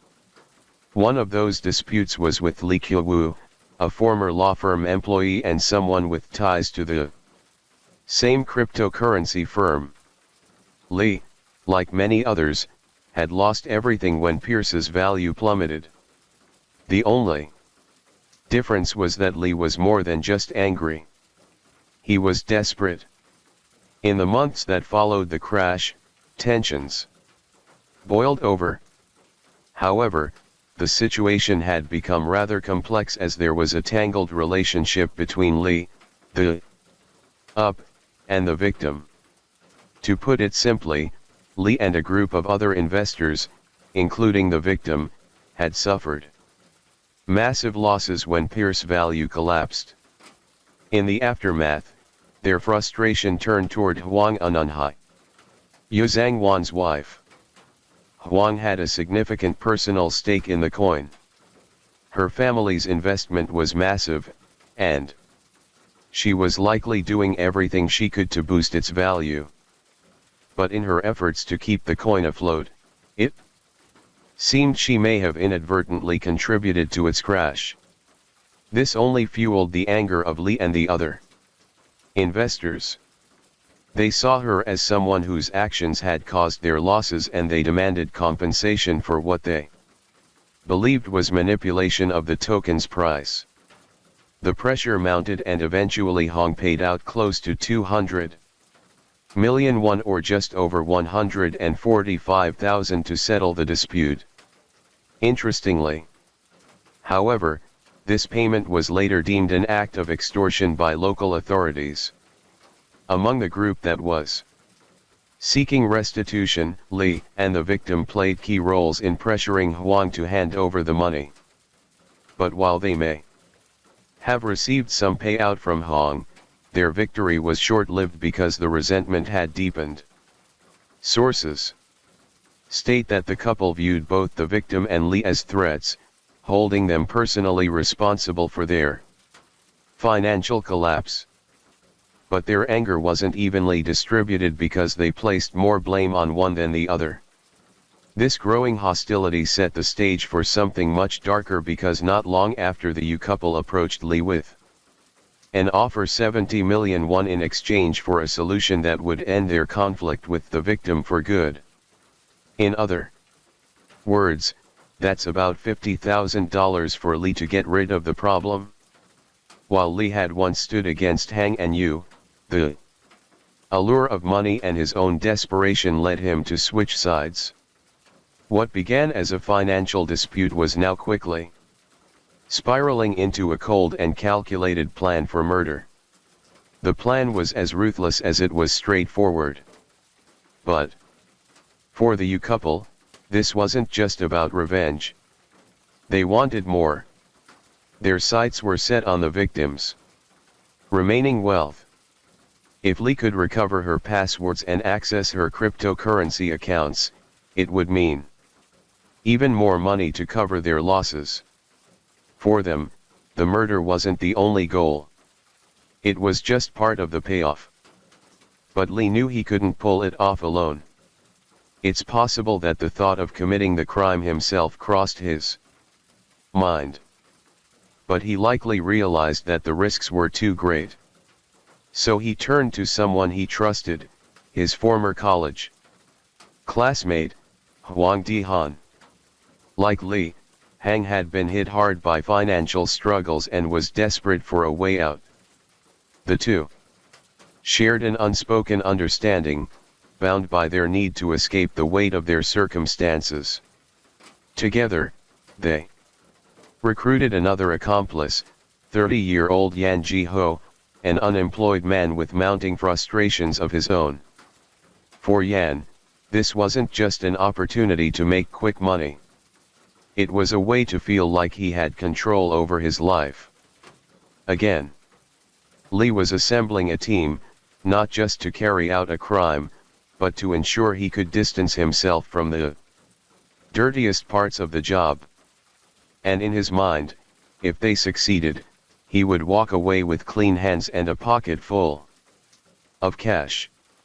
To ensure the plan would succeed, they enlisted a fourth individual whose sole job was to track the victim. For days, this person followed her movements, studying her daily routine, her patterns, and her vulnerabilities. To make the plan work, every single detail mattered. As the date of the crime drew closer, Lee began devising the method he would use to ensure that the victim wouldn't leave the encounter alive. He considered various methods, but they all led to the same conclusion. He needed a tool that could get the job done quickly while leaving as little evidence behind as possible. It's likely that multiple possibilities crossed his mind. He may have thought about more conventional methods such as strangulation or using a weapon, but those came with significant risks, leaving evidence causing a scene or the plan falling apart in the heat of the moment. He was looking for something discreet, something that wouldn't immediately raise suspicion if it were ever traced back. And that's when ketamine came into the picture. His access came through his wife, a nurse at a plastic surgery clinic where ketamine was routinely used in surgical procedures. For Lee's plan, it was the perfect solution. Lee likely rationalized that a few injections of the drug would not only sedate the victim, but also render her vulnerable enough to extract the cryptocurrency passwords and keys. But he knew that ketamine wasn't just a sedative. It could be lethal in high doses, and that was exactly what he needed. Sources state that Lee's wife did indeed supply him with the ketamine, but it's unclear how much of his plan she truly understood.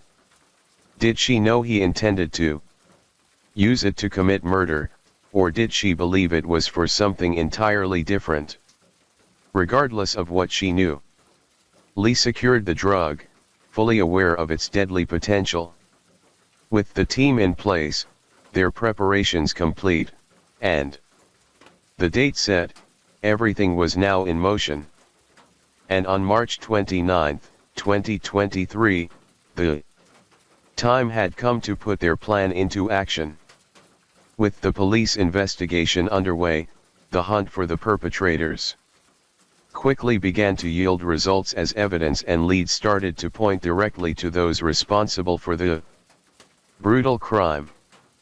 The CCTV footage obtained by the police clearly showed Lee and his accomplices directly involved in the abduction.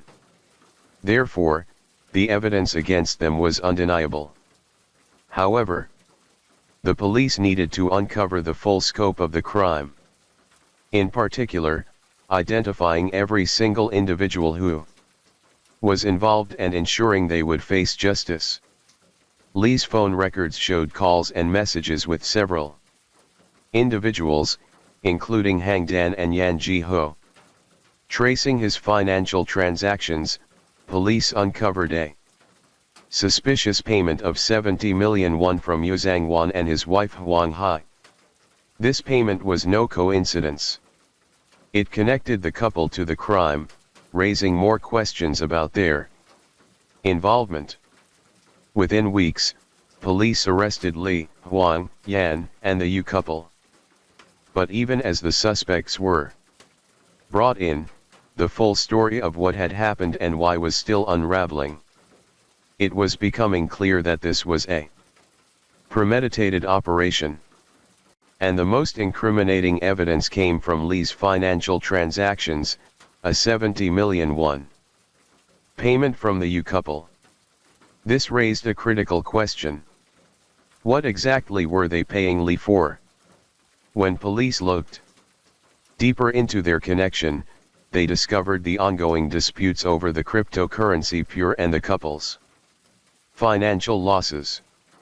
By mid-April 2023, they also uncovered a key piece of the crime. The ketamine used to kill the victim traced back to Lee's wife, a nurse at a plastic surgery clinic. For the police, it was a major breakthrough. They now had the alleged mastermind, his accomplices, and the couple who had paid for the crime. All that remained was to deliver justice. As the suspects faced trial, the full extent of their crime came to light. Prosecutors painted a picture of greed, betrayal, and cold-blooded murder. The evidence was overwhelming. CCTV footage of the abduction, phone records showing meticulous planning, and the financial trail that led directly to the Yu couple. Lee Kyo-woo initially confessed to the crime, but later recanted, claiming his confession had been coerced and that he never intended to kill the victim. Wang Di-han, his close accomplice, pointed fingers back at Lee, insisting that Lee had orchestrated every detail. Meanwhile, Yan Ji-ho admitted his involvement in the crime, offering little defense. On the other hand, the couple denied ever paying Lee to commit the murder, claiming that the money paid to him was for unrelated reasons. However, the court found their explanations unconvincing, concluding that they had financed the crime in a desperate bid to recover their losses and take revenge on the victim. After months of testimony, the final verdict was delivered. Lee Kyung-woo and Hang Di-han were found guilty of murder and sentenced to life imprisonment. Their accomplice, Yan Ji-ho, received a 25-year sentence for his cooperation and lesser role in the plot. As the supplier of the ketamine used in the murder, Lee's wife was also convicted and sentenced to 5 years in prison. One of the most haunting aspects of this crime was the verdict of the Yu couple. Although they were not directly involved in the killing, many critics argue that the couple deserved equally harsh punishments. After all, they were the ones who financed the crime. Without their money, it's unlikely that Lee would have carried out such a calculated and brutal act. Critics point out that by paying Lee 70 million won, the couple not only enabled the crime, but also ensured its success, making them just as responsible for the outcome as those who physically carried out the murder. Their role, though indirect, was pivotal. Proved that their desire for revenge and greed outweighed any sense of morality. Ultimately, they were found guilty of conspiracy to commit murder. Yu Zhangwan received an 8-year prison sentence, while his wife, Huang Gunhai, was sentenced to 6 years. Story 4. It was May 2019 in Binh Duong, a province in southern Vietnam. A man arrives at a house he had recently purchased in a quiet district. It was a modest home, nothing out of the ordinary. A single-story structure with white walls, a small courtyard, and a living space that had been left untouched for weeks. But before he could even step inside, something struck him as odd. The house was sealed shut. Several padlocks hung from gates, doors, and entrances as if someone had gone to great lengths to keep people out. One by one, he broke them open. And after a while, with the outer barriers cleared, he turned to the main door. He slid the key into the lock, twisting it with a firm click. With a slight push, the door creaked open. As he stepped into the living room, his eyes landed on something strange. Scattered across the room were religious books, their pages filled with complex teachings and unfamiliar symbols. Some were stacked neatly while others lay open as if left behind in a hurry. Beside them, rolls of adhesive materials, duct tape, silicone sealants, and plastic sheets. And then in the bedroom, there was a blue plastic water tank, large, sturdy, and completely out of place. Curious, he stepped closer. It stood firmly in the bedroom, its surface smooth and unmarked. Something about it felt off. Too large to be storage, too out of place to be furniture. He knocked twice, expecting the hollow ring of an empty container, but instead a dull, muted sound. The tank was dense, packed, and sealed. Planting his feet, he pushed against the side, trying to shift it even slightly, but it barely moved. Whatever was inside wasn't just heavy. It was unnaturally so. He stepped back, wiping sweat from his brow, his pulse quickening. Then, hesitating only for a moment, he stepped closer, curiosity creeping in, he grabbed the lid and took it off. And that's when he saw it. Strands of dark matted hair trapped beneath layers of hardened cement. This wasn't trash. This was a person. You're listening to Hands, an Asian true crime podcast. Brought to you by One Up Media.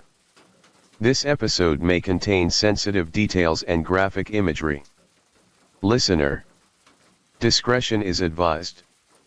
Still reeling from what he had just seen, the man staggered back, his breath uneven. Then, footsteps. His workers had arrived. They had come expecting a routine cleanup. But instead, they were about to witness something horrifying. As they stepped inside, their eyes landed on the blue plastic tank. Some hesitated, others moved closer, drawn to the strands of hair trapped beneath the hardened cement. A tense silence followed, and the realization settled quickly. Without another moment's hesitation, the homeowner reached for his phone. It wasn't long before police arrived, their patrol cars pulling up to the quiet street. Inside, they moved swiftly, scanning the scattered religious books and adhesive materials. But their focus immediately locked onto the sealed plastic tank in the bedroom. The strands of hair trapped in the cement left no doubt they were dealing with a body. But something else also caught their attention. Outside in the backyard, officers spotted another barrel nearly identical to the one inside, but this one was in far worse condition. The plastic had buckled and split open in places, and the cement inside had fractured, revealing jagged cracks along its surface. Whatever was inside had been sealed away, but now time and the elements had begun to break it apart. One officer stepped closer, his eyes scanning the damaged plastic tank. At first, it was difficult to tell what lay beneath the layers of hardened concrete, but something about it seemed off. As he examined the break more closely, he noticed irregularities in the surface, areas where the cement appeared uneven, as if it had hardened around something solid inside. Small gaps had also formed, but the concrete had crumbled away, and among the rough, fractured surface, a few strands of hair peeked through, eerily similar to what had been found inside the house. This was likely another body. Within minutes, the entire property was locked down. Police tapes stretching across the perimeter as forensic teams moved in. What had started as one gruesome discovery had now escalated into something far more disturbing. A house concealing not one but two bodies buried in layers of cement hidden in plain sight. Over the next few hours, police carefully removed the bodies from both barrels and transported them for forensic examination. Days later, autopsies confirmed the victims were two men, and through fingerprint analysis, their identities were revealed. The first victim was 50-year-old Tran Duc Lin, and the second was Tran Tryon, aged 27. With the bodies identified, police shifted their focus to the people who had lived in the house previously. Whoever they were, they had gone to great lengths to disappear, as they had left behind no personal belongings, no clear signs of recent activity, and no immediate clues as to where they had gone. Investigators dug into property records, combing through rental agreements, utility bills, and transaction histories to track down the previous occupants. Their search soon led to two names, Pham Thanh Ha and Trini Hong Hoa, the most recent tenants of the house. But had these women vanished to cover up a crime? Or was there another reason for their sudden departure? There was also another detail, something that made the crime scene even more unsettling. Scattered across the house were strange religious texts, some carefully arranged, others left open, as if a ritual had been abandoned mid-act. Had these beliefs led to murder, or been twisted into something far darker? And if so, what exactly had happened inside that house? As police worked to piece together the timeline, the autopsy reports provided a crucial detail. The two victims had likely died about a month before their bodies were discovered. When investigators reviewed rental records, they found something that raised even more suspicion. The two female tenants had vacated the house around the same time, approximately a month prior to the discovery of the bodies. This timeline was too precise to ignore. The first real break in the case came from neighbors. Some recalled seeing a small group of women living there, but their behavior had always seemed unusual. Unlike the other homes in the area where families and tenants came and went freely, this house remained closed off from the world. When the women did step outside, it was brief, discreet, and without conversation. Eventually, police questioned the neighbors about when the tenants had left, but most had no clear answer. No one had seen them pack. No moving trucks had arrived, and there had been no signs of a departure. Within hours, a nationwide search was issued for the two women. About 50 kilometers away from the crime scene in Thursday Chowamot City, life moved at a different pace. The streets were calm, the air thick with late afternoon heat, and in a modest hotel tucked away from the main roads. Guests came and went without drawing much attention. Inside, the atmosphere was quiet, the soft hum of air conditioning and the occasional murmur of conversations at the front desk. It was the kind of place where no one asked too many questions, a temporary stop for travelers passing through. But in one of the upper floor rooms, a group of 4 women had been staying longer than most. By now, news of the gruesome discovery in Binchang had spread across the country.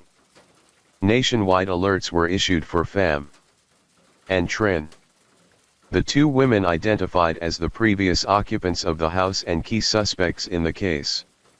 Their names and faces were plastered across newspapers, aired on television, and distributed to law enforcement agencies nationwide.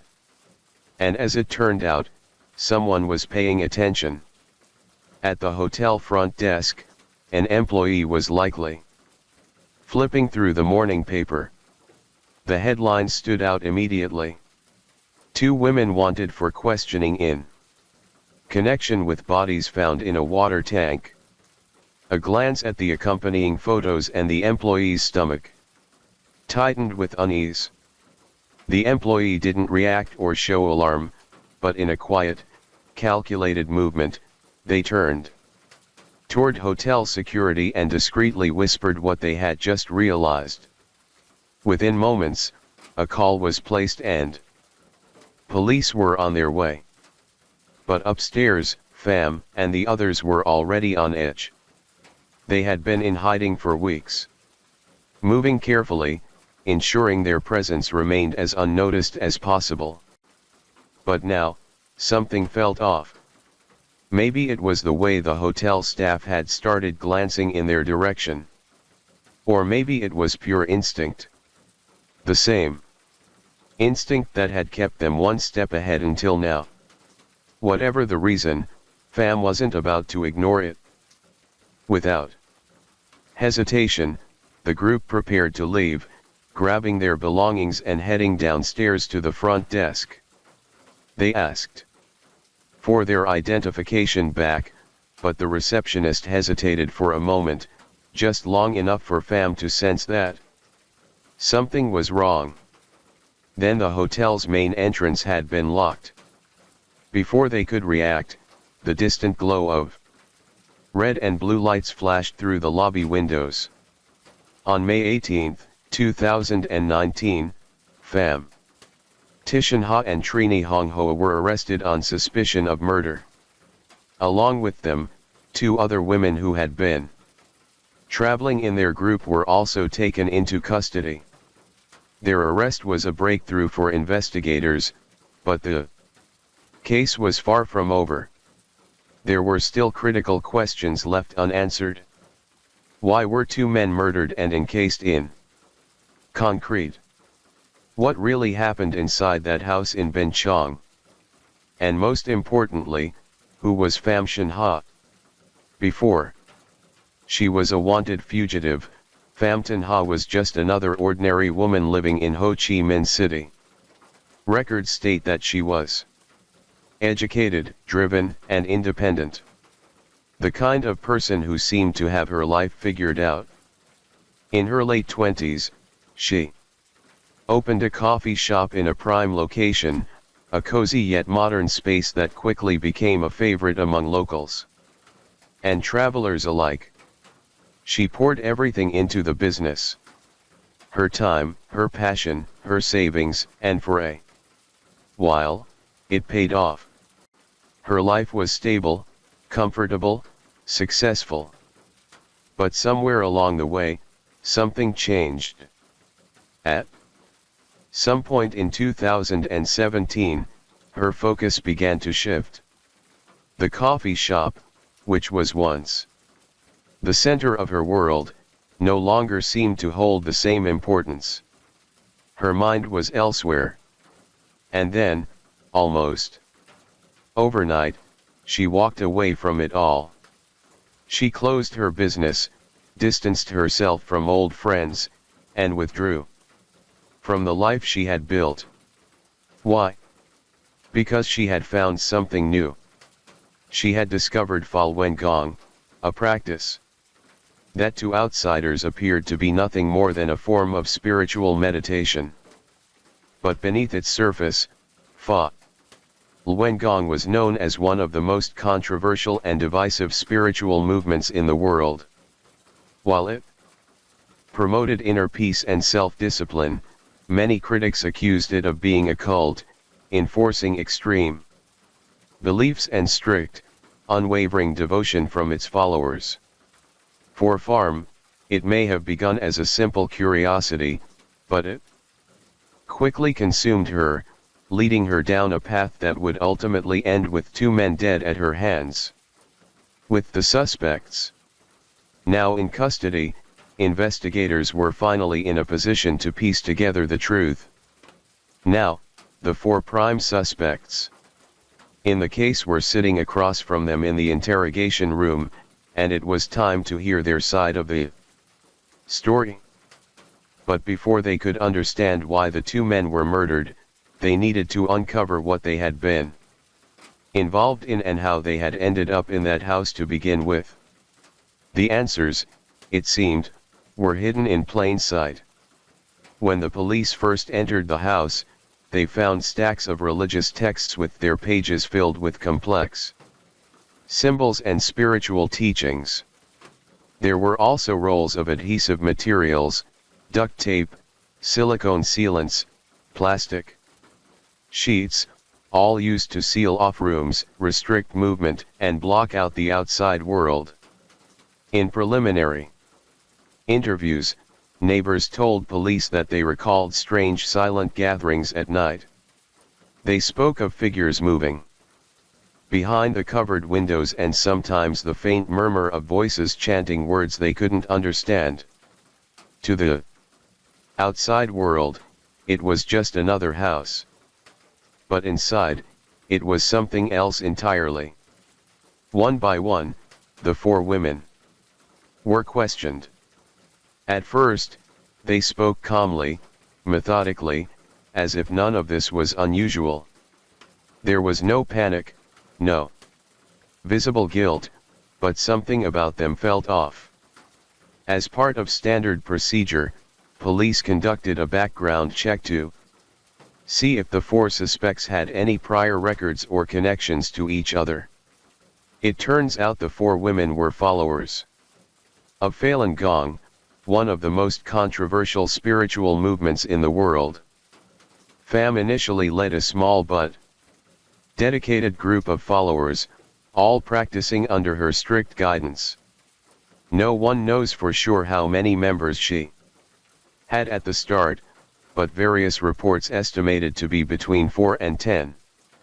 Over time, some of the members began to walk away. Perhaps it was the harshness of the practices or the rigid rules that she imposed. But whatever the reason, their numbers thinned. But among those who stayed was Pham's own mother. As the group shrank, those who remained became even more cut off.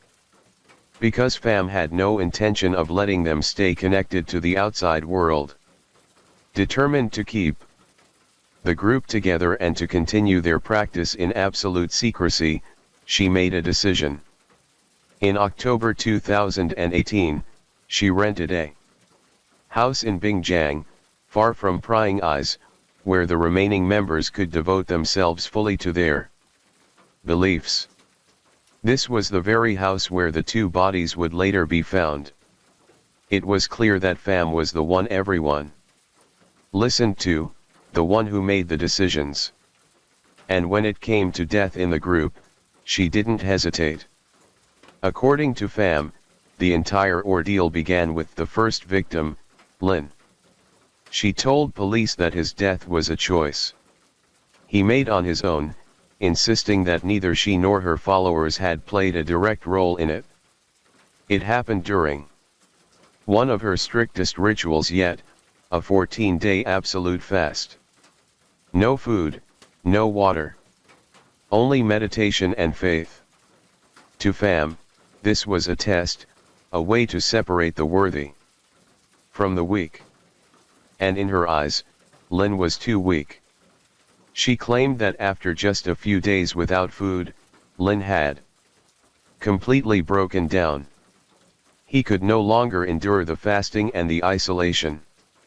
And so, one night, he tried to escape, but he never made it.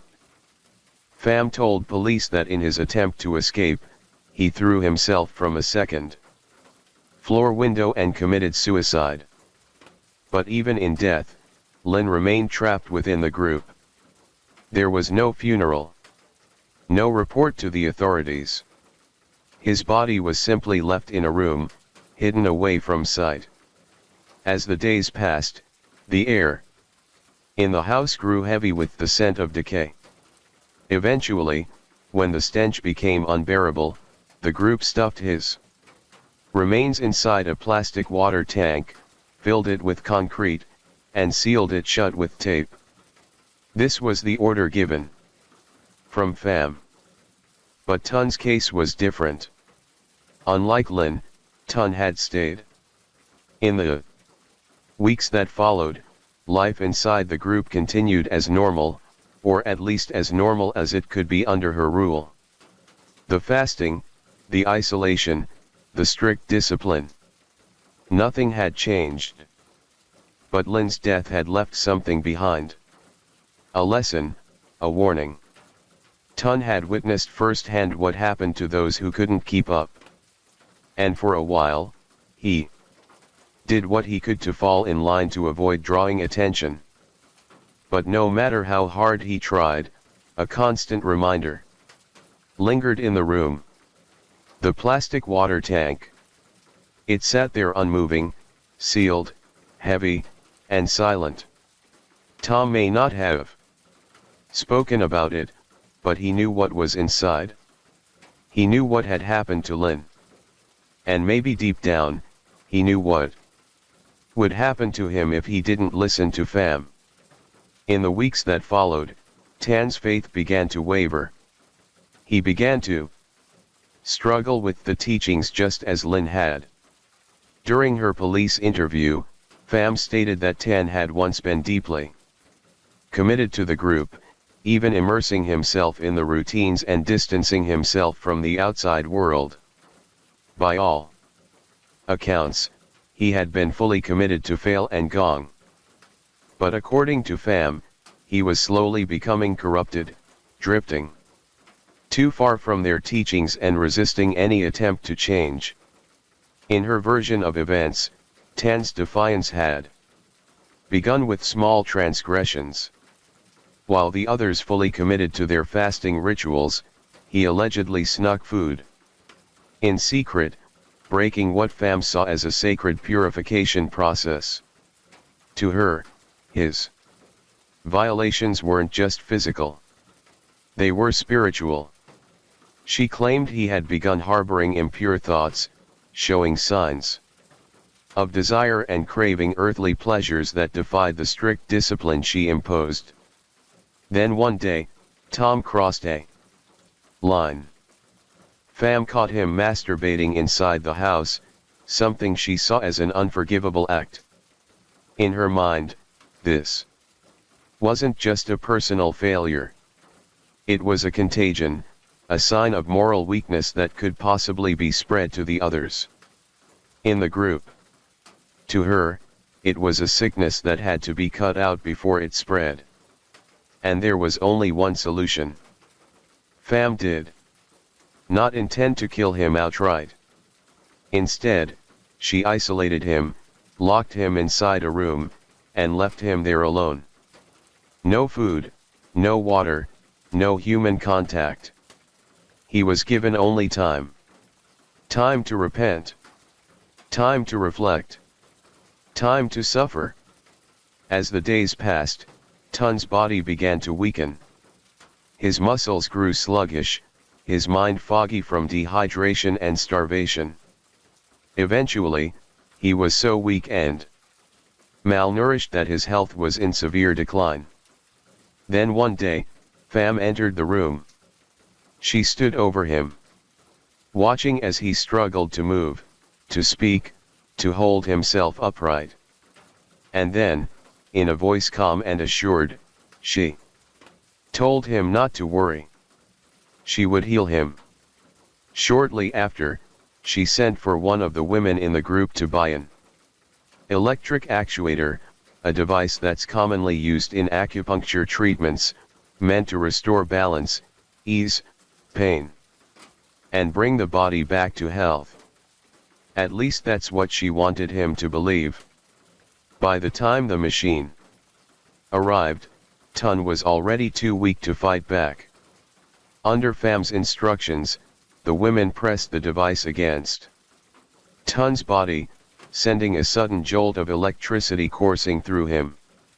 His muscles seized, his breath hitched, and a sharp, involuntary gasp escaped his lips before his body slumped to the floor. But it wasn't enough. He was still alive. So Pham stepped forward to finish what she started. She reached down, wrapped her hands around his throat, and began to squeeze. For the next few days, Tun's body remained untouched, left in the room as if it no longer existed. Meanwhile, the others carried on with their practices, completely unfazed. But the smell soon became impossible to ignore. They couldn't leave him there forever. And so they followed the same method as before. Another barrel was brought out. His body was lowered inside. Concrete poured over him.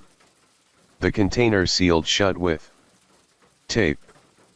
After months of investigation, Pham Thich Ha and her followers stood trial for the murders of Tran Duc Lin and Tran Triton. She stood before the court and justified everything, claiming that Lin had chosen to take his own life, that his death was not their responsibility. As for Tun, she argued that his execution had been necessary, a purification to rid the group of his spiritual corruption. Her followers echoed her words, but when pressed, they insisted that they were only following orders. However, the court refused to accept their version of events because the evidence painted a far more brutal reality. Lin's death wasn't as simple as Pham claimed. His autopsy showed signs of physical trauma, raising questions about what really happened.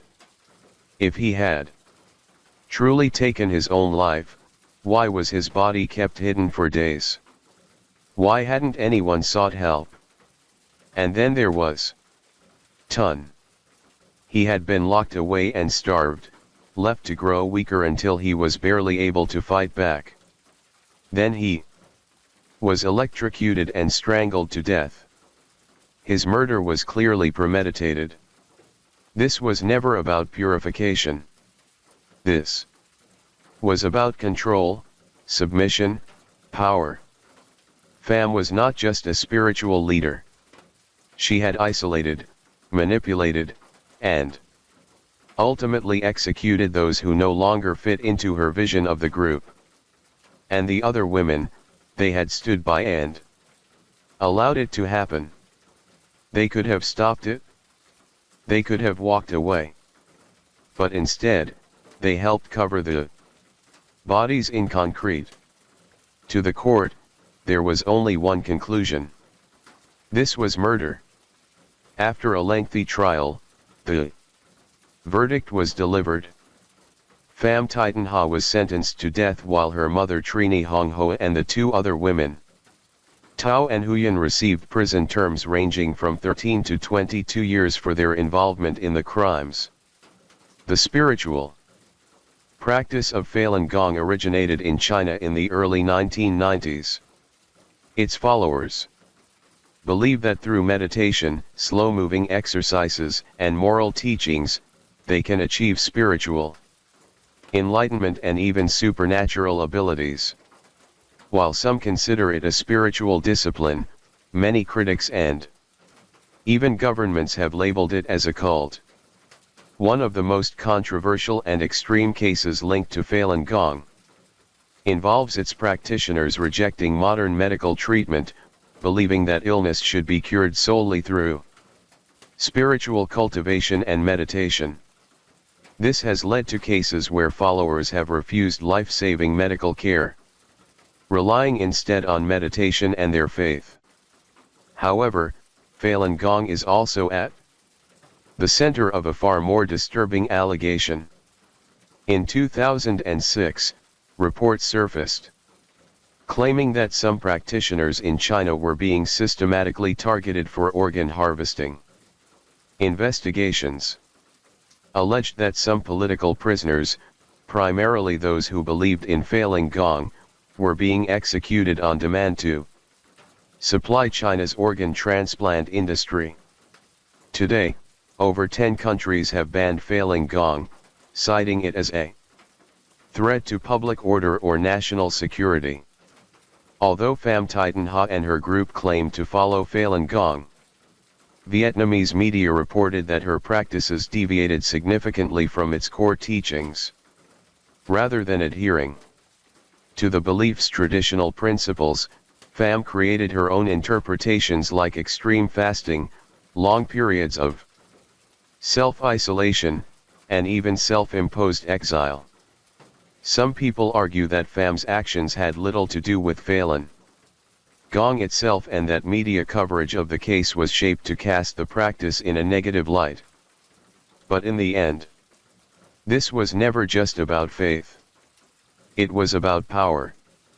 Pham Thich Ha didn't guide her followers toward enlightenment. She led them into darkness. And when belief is twisted into blind obedience, the line between devotion and destruction disappears. Story 5. On a warm summer night in June 2005, in the city of Gwangju, South Korea, young Yoon sat in his small apartment, weary from another long day at Gwangju School, where he worked as a full-time teacher for deaf and disabled students. The soft glow of his desk lamp flickered against the walls as he focused on preparing lessons for the next day. Then, the sharp ring of his phone shattered the quiet, jolting him from his thoughts. The call that followed would unearth decades of buried horror. Young picks up the phone. A brief pause. A faint crackle on the line. Then a voice shaky, uncertain. Hello. Is this teacher Young? My daughter's friend. She was assaulted. Silence. The mother's voice lowers to a whisper. What should we do? Young freezes. The words hang in the air, heavy and suffocating. How does he even begin to respond? The next morning, Young walks into Gwangju School. His thoughts race, but his purpose is clear. He already knows where he has to go. The school nurse. She's been here for years. Someone the students trust. Someone who should care. If anyone will take this seriously, it should be her. He finds her in her office, papers stacked haphazardly on her desk. Without hesitation, he tells her everything. The phone call, the girl's story, the horror that had been whispered to him the night before. But the nurse's reaction is nothing like what he expected. She barely reacts. She doesn't flinch. Doesn't ask for details.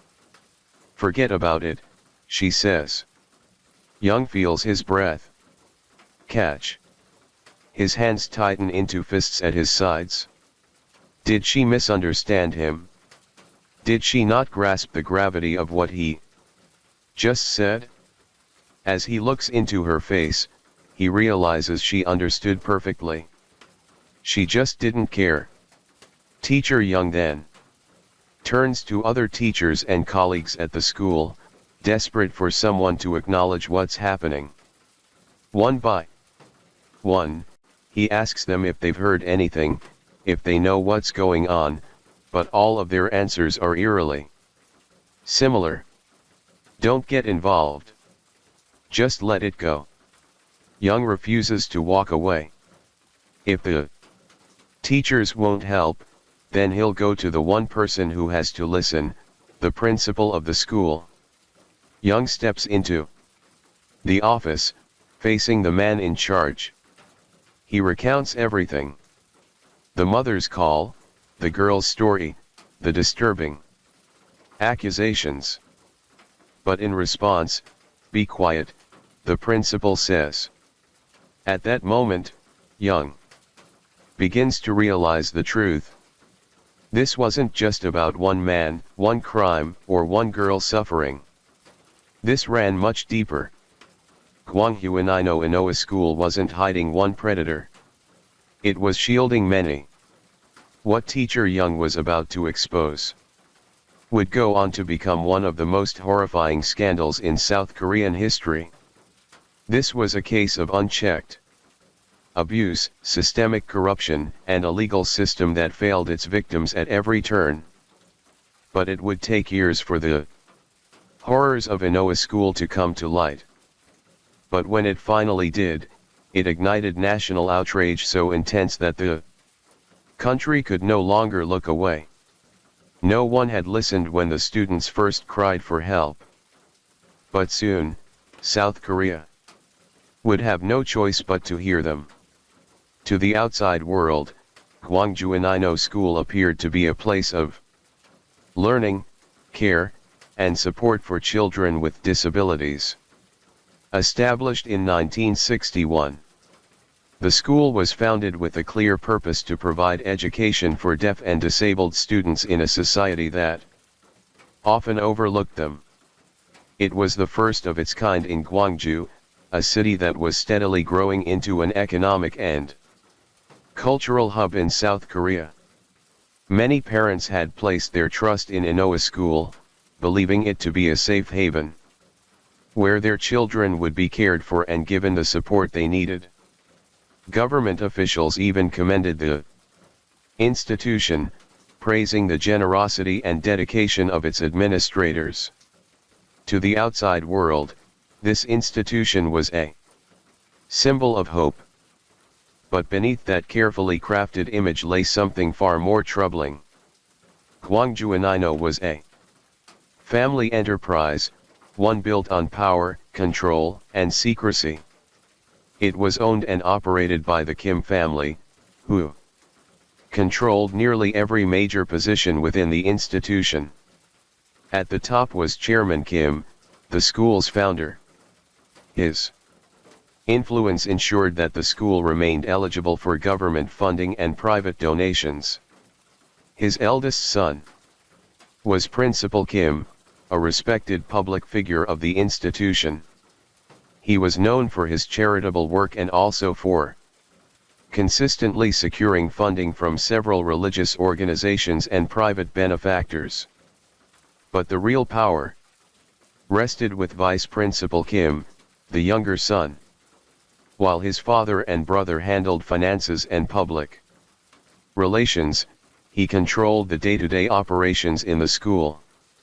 He decided who was hired, which students were admitted, and how discipline was enforced. Within the school's walls, his authority was absolute. Many of the staff had close ties to the family, whether as relatives or longtime associates, while those in leadership positions were chosen as much for their loyalty as for their ability to maintain the school's operations. On paper, the institution provided essential services for students with disabilities, which justified its steady stream of funding. However, several alumni accounts and later investigations painted a different picture, one of systemic financial mismanagement. Records state that the school had inflated its enrollment numbers to receive extra government funding, even for students who didn't exist. Donations, whether money, supplies, or equipment, often never reached the children. Instead, many of these items were quietly resold for profit. Students were also used as free labor, forced to do physical work under the guise of school maintenance and training. Some of these children were left with lifelong injuries as a result. Despite clear signs of financial misconduct, no one questioned where the money was going. There were no audits, no oversight, and no accountability. Authorities saw no reason to intervene, and any concerns that were raised were dismissed. For decades, Gwangju Inino School was controlled by a single family. The funding never stopped. The school remained open and no one dared to ask what was really happening inside. But the corruption ran far deeper than just money. While the Kim family's pockets got larger, it was the students who paid the price. Because the school was designed for students with disabilities and hearing impairments, many had to live on campus. And since was one of the few institutions in the region that catered to their needs, families often had no other choice. Some children were sent there because their parents couldn't afford to care for them, while others had no parents at all. Some had disabled parents themselves who had little choice but to entrust them to the institution. For these children, Inoa wasn't just a school. It was their entire world. The rules were strict, but not in the way a school should be. They weren't about discipline or structure. They were about control, about keeping the students obedient, isolated, and afraid. Misbehavior wasn't met with detentions or extra assignments. It was punished with beatings, starvation, and days of solitary confinement. These children weren't just students. They were treated as property from the very start. The financial aid intended for the students never reached them. Instead, it was taken by the Kim family for their own benefit. But for them, money alone wasn't enough. They also wanted free labor. Children as young as 8 years old were forced to work around the school, including construction and maintenance tasks. They were given tools and expected to carry heavy materials, tear down walls, and assist in renovations. While they were under the supervision of administrators, safety was never a concern. The only purpose of these administrators was to ensure that the students obeyed orders. Records state that if a child collapsed from exhaustion or dared to protest, the consequences were immediate: beatings, starvation, or days spent in isolation. Years later, records would reveal that many children suffered broken bones, untreated infections, and lasting physical damage. But forced labor wasn't the only way the school exploited its students. The Kim family soon realized they could profit from them in another way, one that took them beyond the school's walls. Some of the students were taken into the city and made to parade through crowded streets under the guise of fundraising for disabled education. Dressed neatly in school uniforms, deaf children were trained to perform rehearsed sign language routines, signing messages about how much the Inoa school needed support. For many onlookers, it was a heartbreaking sight. People stopped in their tracks, watching in silence. Some moved to tears as they reached into their pockets, dropping cash into donation boxes, convinced they were helping vulnerable children. But the reality was far from what they believed. None of that money went toward education. It never provided better food, medical care, or improved conditions for the students. Instead, it disappeared, siphoned into the hands of those who controlled the school. Yet, this was only part of the horror. There was something far worse.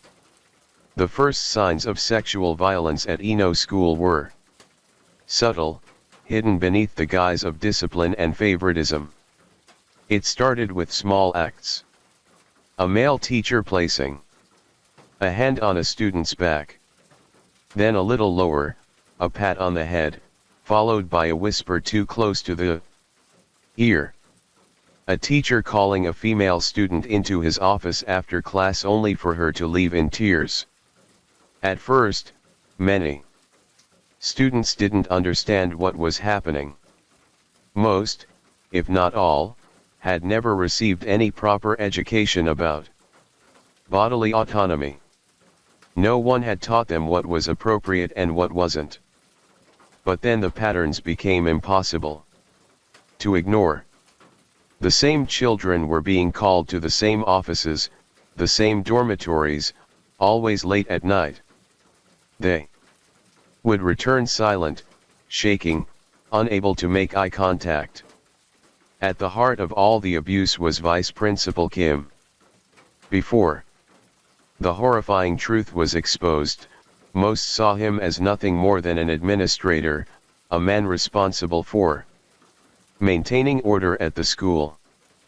But to the students, he was something far more terrifying. He was a predator. Records state that Kim would carefully select his victims, watching them closely, learning which ones were the easiest to manipulate. He targeted the most helpless. Orphans, children with no families, those with nowhere to run and no one to believe them. And he wasn't alone.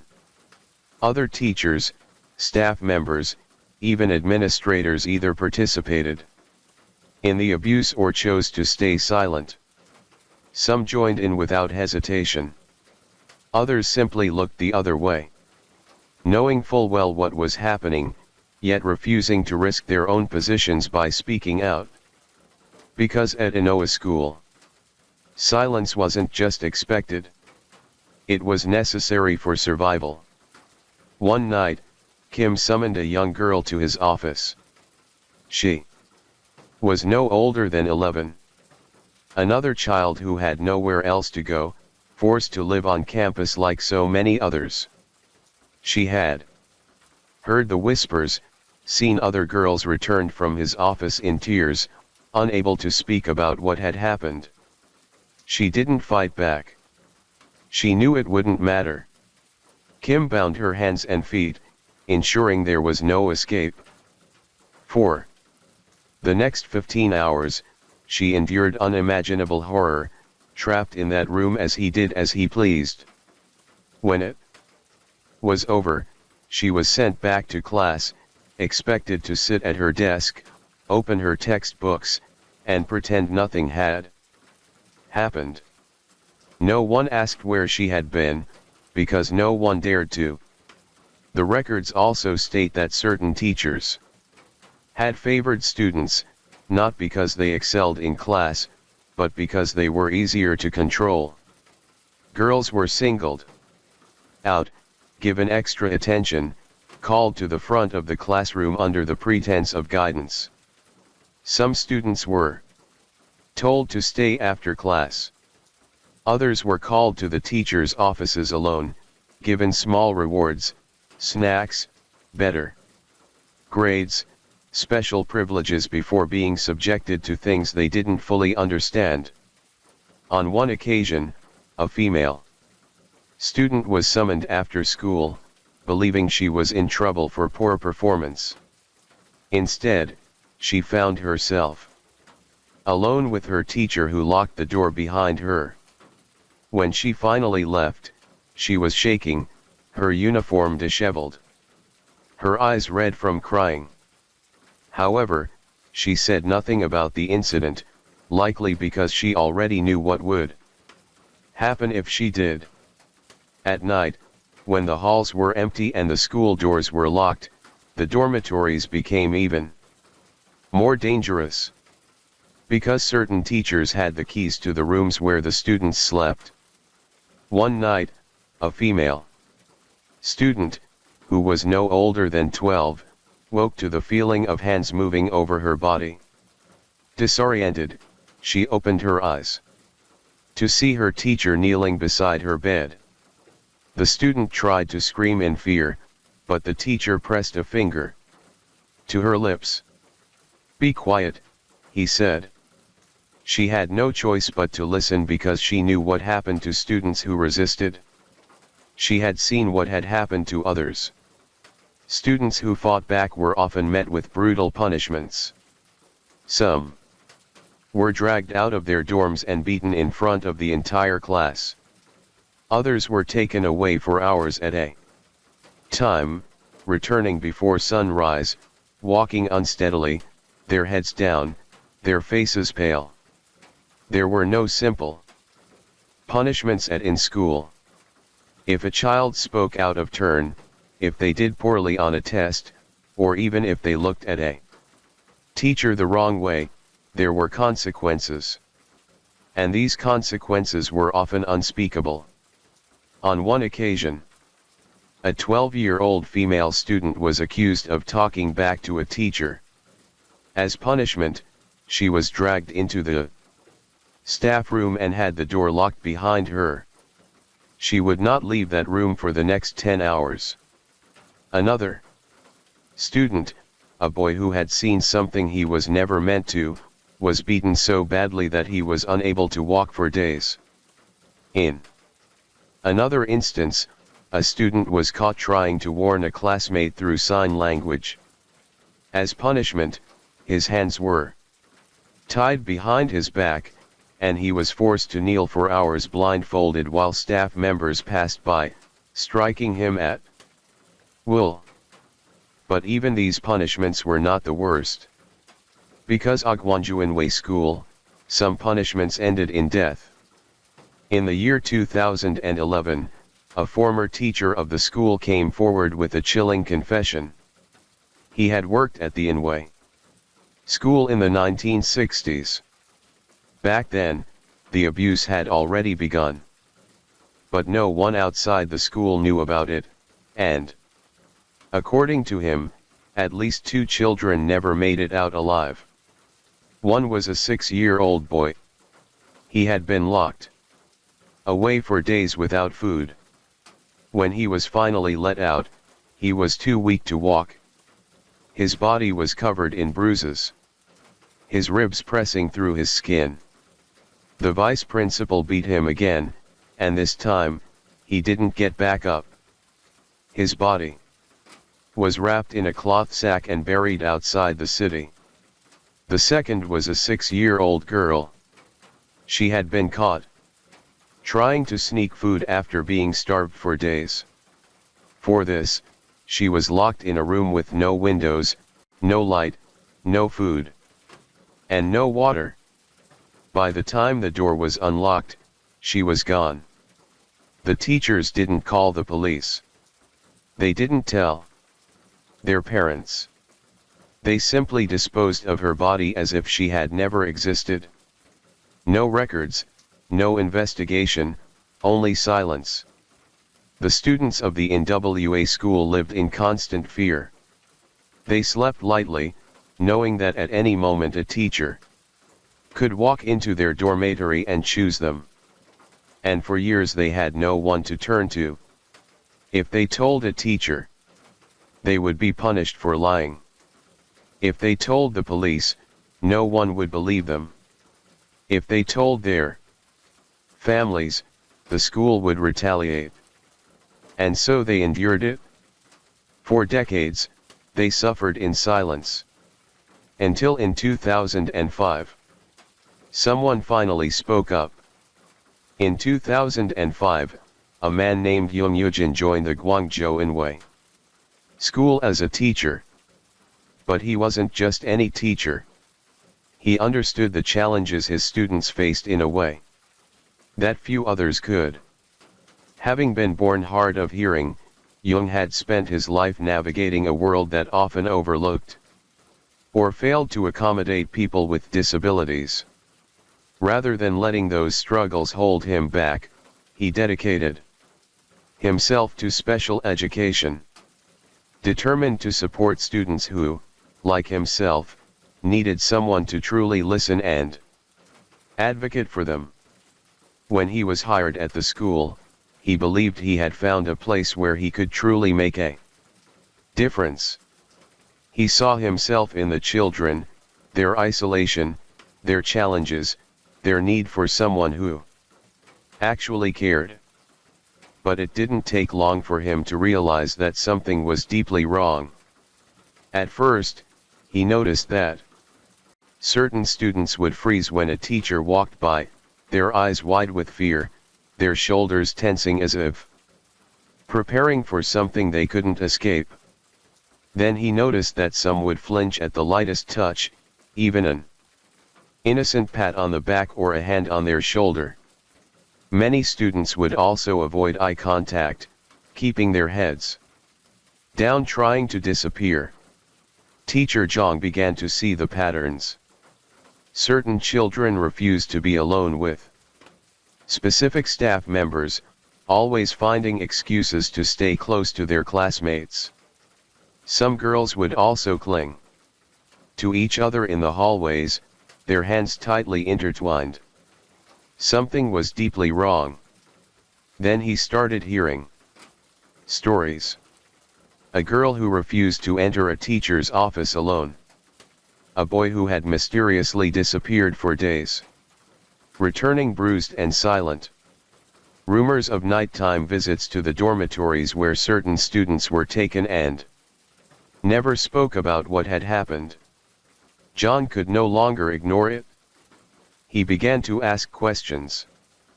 But when he approached other staff members, their responses were always the same. Stay out of it. This is how things are here. Forget about it. But John could not forget about it. And soon he would come across the one story that would change everything. It happened late one evening. John was going over lesson plans when his phone rang, breaking the silence. A woman's voice came through, shaky and hesitant. She explained that her daughter had overheard something terrifying. A girl at the school had been taken to the vice principal's office night after night. Each time she was promised snacks and kindness, but once inside, the door would shut and she would be left alone with him. The girl had tried to tell someone, a teacher, a nurse, the principal himself. But each time, she had been dismissed, ignored, or silenced. Zhang felt his stomach twist. He had heard the whispers before, seen the fear in his students' eyes. But this was different. This wasn't just another rumor. This was a direct plea for help. For a moment, he couldn't speak. He wanted to tell the mother that everything would be okay, that he would take care of it.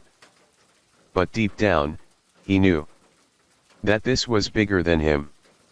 When the line ended, Zhang made a decision. He would find out the truth himself. But knowing the truth wasn't enough. He needed proof. The next day, he began asking questions. Carefully, discreetly. He reached out to students he suspected had suffered the most. The ones who never spoke, the ones who avoided eye contact, the ones who flinched at a simple touch. Most were too afraid to say anything, shaking their heads and hurrying away the moment he tried to speak with them. But then he found her, a girl whose name had surfaced more than once in hushed whispers, whose eyes widened in fear every time the vice principal passed by. At first, she wouldn't meet his gaze. But John was patient. He offered her safety, reassurance, a chance to be heard. He sat across from the girl, watching as her hands trembled in her lap. She was barely a teenager, but she carried the weight of someone who had spent a lifetime surviving. Zhang signed to her, reassuring her that she was safe. No more secrets, no more silence. At first, she hesitated, her fingers twitching as if unsure whether she should speak at all. But then, slowly, the words began to flow. She described how the vice principal would call her to his office late at night, offering small comforts, snacks, kind words, anything to lure her in. Her friend would come with her, but once they arrived, the vice principal would send the other child away, and then the door would lock. She tried to tell people, teachers, the school nurse, even the principal himself. But no one listened. As she signed, her movements became more frantic, as if the words had been trapped inside her for too long.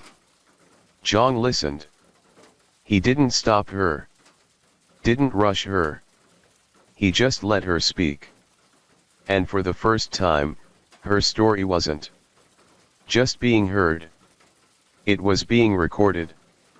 He stored the tape carefully, knowing it was more than just footage.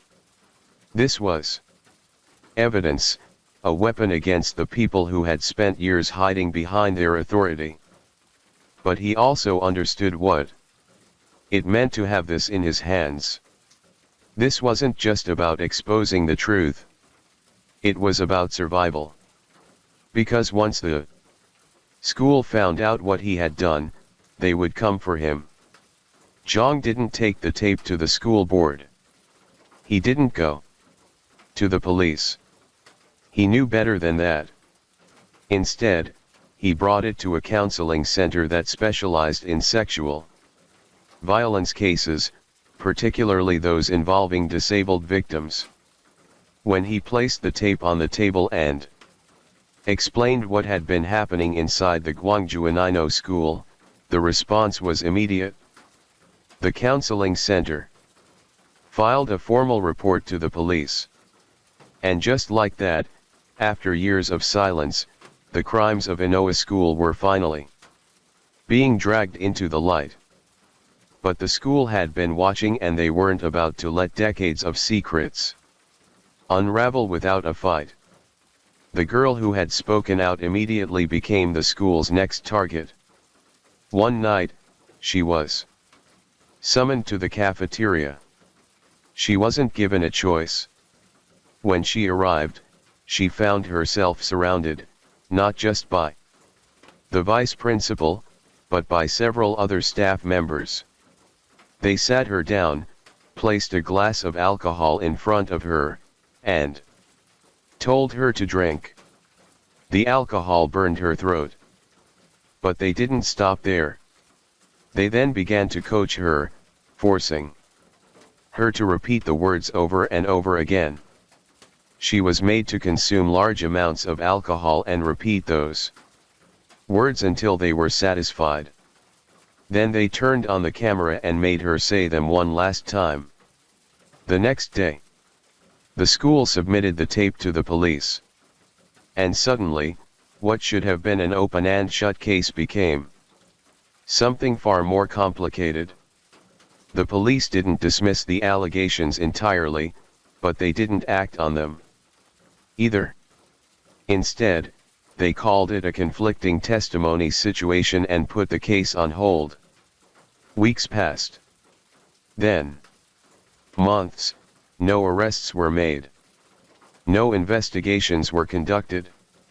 The school continued operating as if nothing had happened. And the only person facing real consequences was teacher Zhang. In response to the allegations, the school terminated his employment. They claimed that John was simply spreading false rumors, causing unrest, and damaging the school's reputation. They painted him as a troublemaker, accusing him of fabricating lies, and attempting to tear down an institution that had supposedly dedicated itself to helping students. But Zhang wasn't surprised. He had seen this coming. What the school hadn't expected was that he wouldn't leave quietly. Zhang took his case to the Labor Relations Commission, arguing that his dismissal was retaliation for exposing the crimes hidden within Inoa schools' walls. He gathered evidence, documented everything, and fought back against those who wanted him gone. And after a year-long legal battle, he won. The school was forced to reinstate him. But walking back onto that campus didn't feel like a victory. The moment he stepped through the gates, he felt the suffocating weight of cold stares and the whispered conversations that stopped the moment he walked by. The same teachers who once greeted him now refused to look him in the eye. The staff who had once worked beside him now watched his every move. He was followed, harassed, isolated, treated like an outsider. But Zhang had already lost everything. His career, his safety, his reputation. There was nothing left to protect but the truth. And for the first time, after years of silence, the world was about to listen. For years, the horrors inside Guangzhou Ino School had remained buried, ignored by authorities, silenced by fear. But in November of 2005, PD Note, one of South Korea's most respected investigative journalism programs, brought it all into the open. The episode exposed everything. The systematic abuse, the police inaction, the school's retaliation against Zhang. For the first time, the public saw the faces of the victims, heard their stories in their own words. The reality was more horrifying than anyone had imagined, and the reaction was immediate. Protests erupted outside Guangzhou city government offices. Parents, activists, former students, all of them demanding justice. They refused to let the case fade into silence like so many others before it. The pressure on authorities was overwhelming. The police, who had once stalled the investigation, could no longer look the other way. Under intense public scrutiny, they were finally forced to act.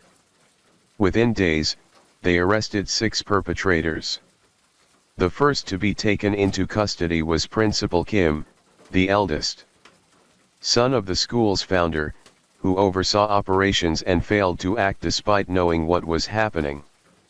The next was Vice Principal Kim, followed by 2 kindergarten teachers, all of whom were accused of sexually abusing multiple children in their care. But even with these arrests, true justice was still out of reach. Because what happened next would shake South Korea to its core. By 2006, the case against Guangzhou Ino School had finally made it to trial. For the victims, this was the moment they had waited for. The moment when the people who had tormented them for years would finally face justice. But there was one problem. The legal system at the time did little to support victims like these. Many of the victims were deaf or hard of hearing. Yet the court failed to provide qualified sign language interpreters.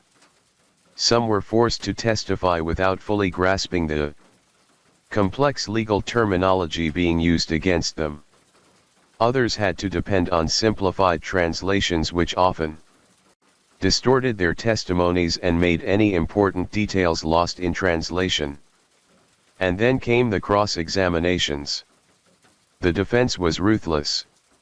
They picked apart every detail, latching onto the smallest inconsistencies in the victims' statements. They questioned their memories, their ability to recall events, even their perception of reality. But their most insidious argument was perhaps this.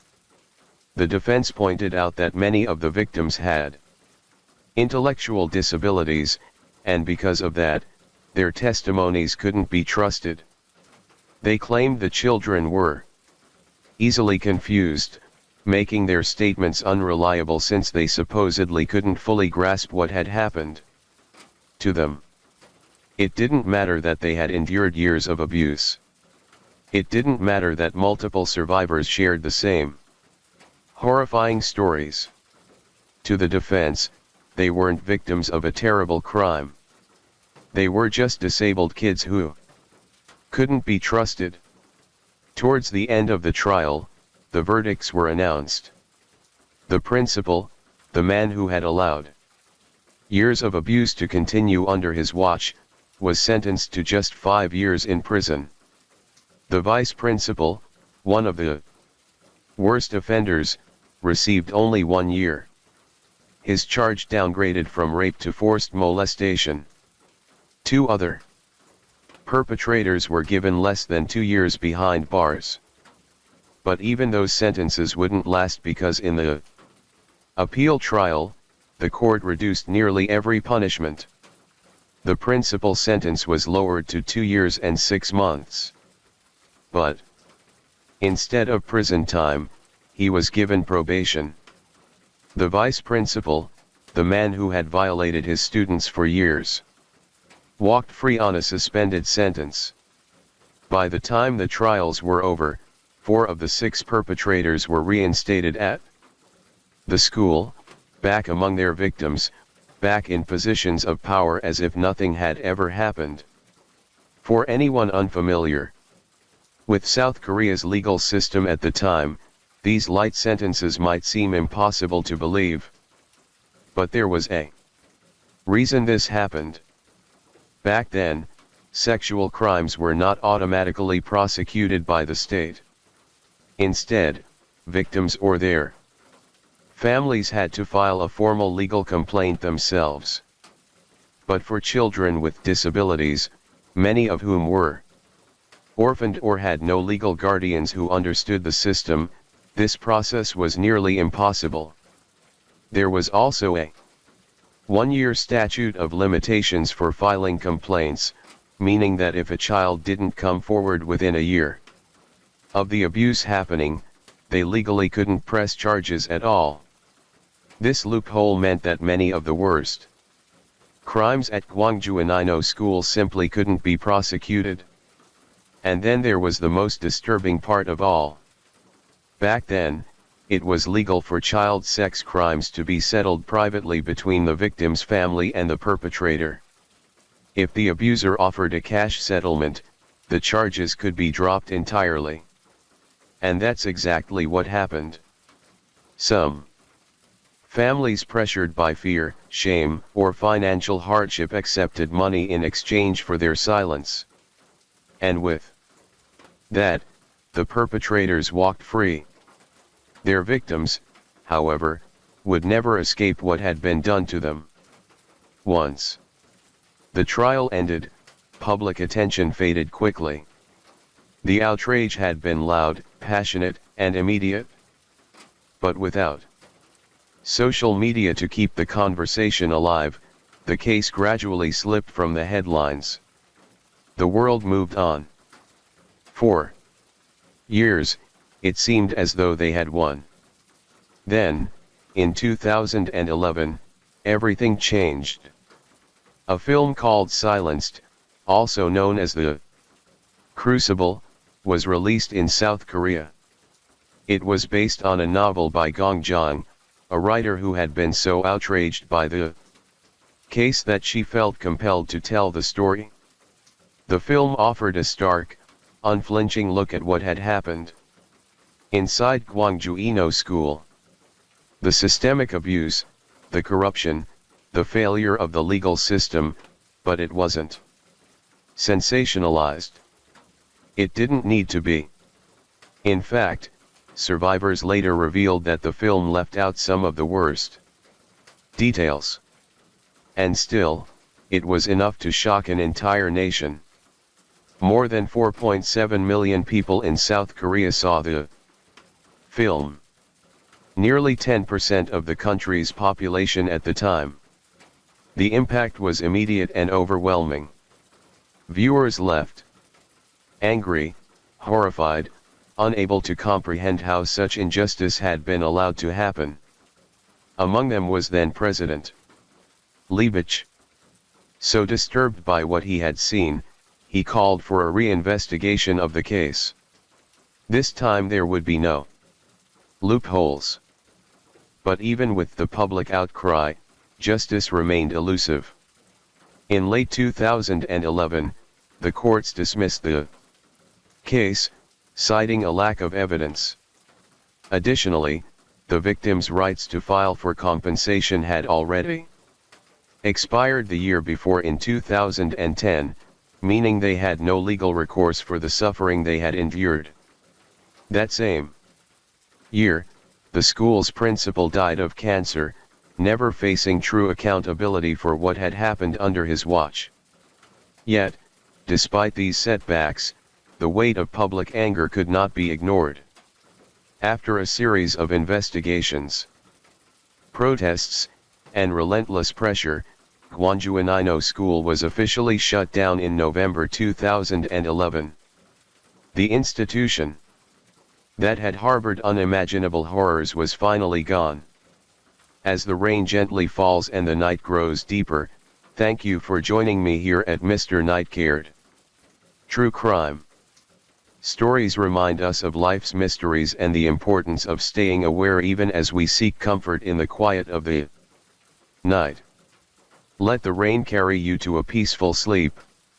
And until we meet again, stay safe, stay curious, and let the night watch over you.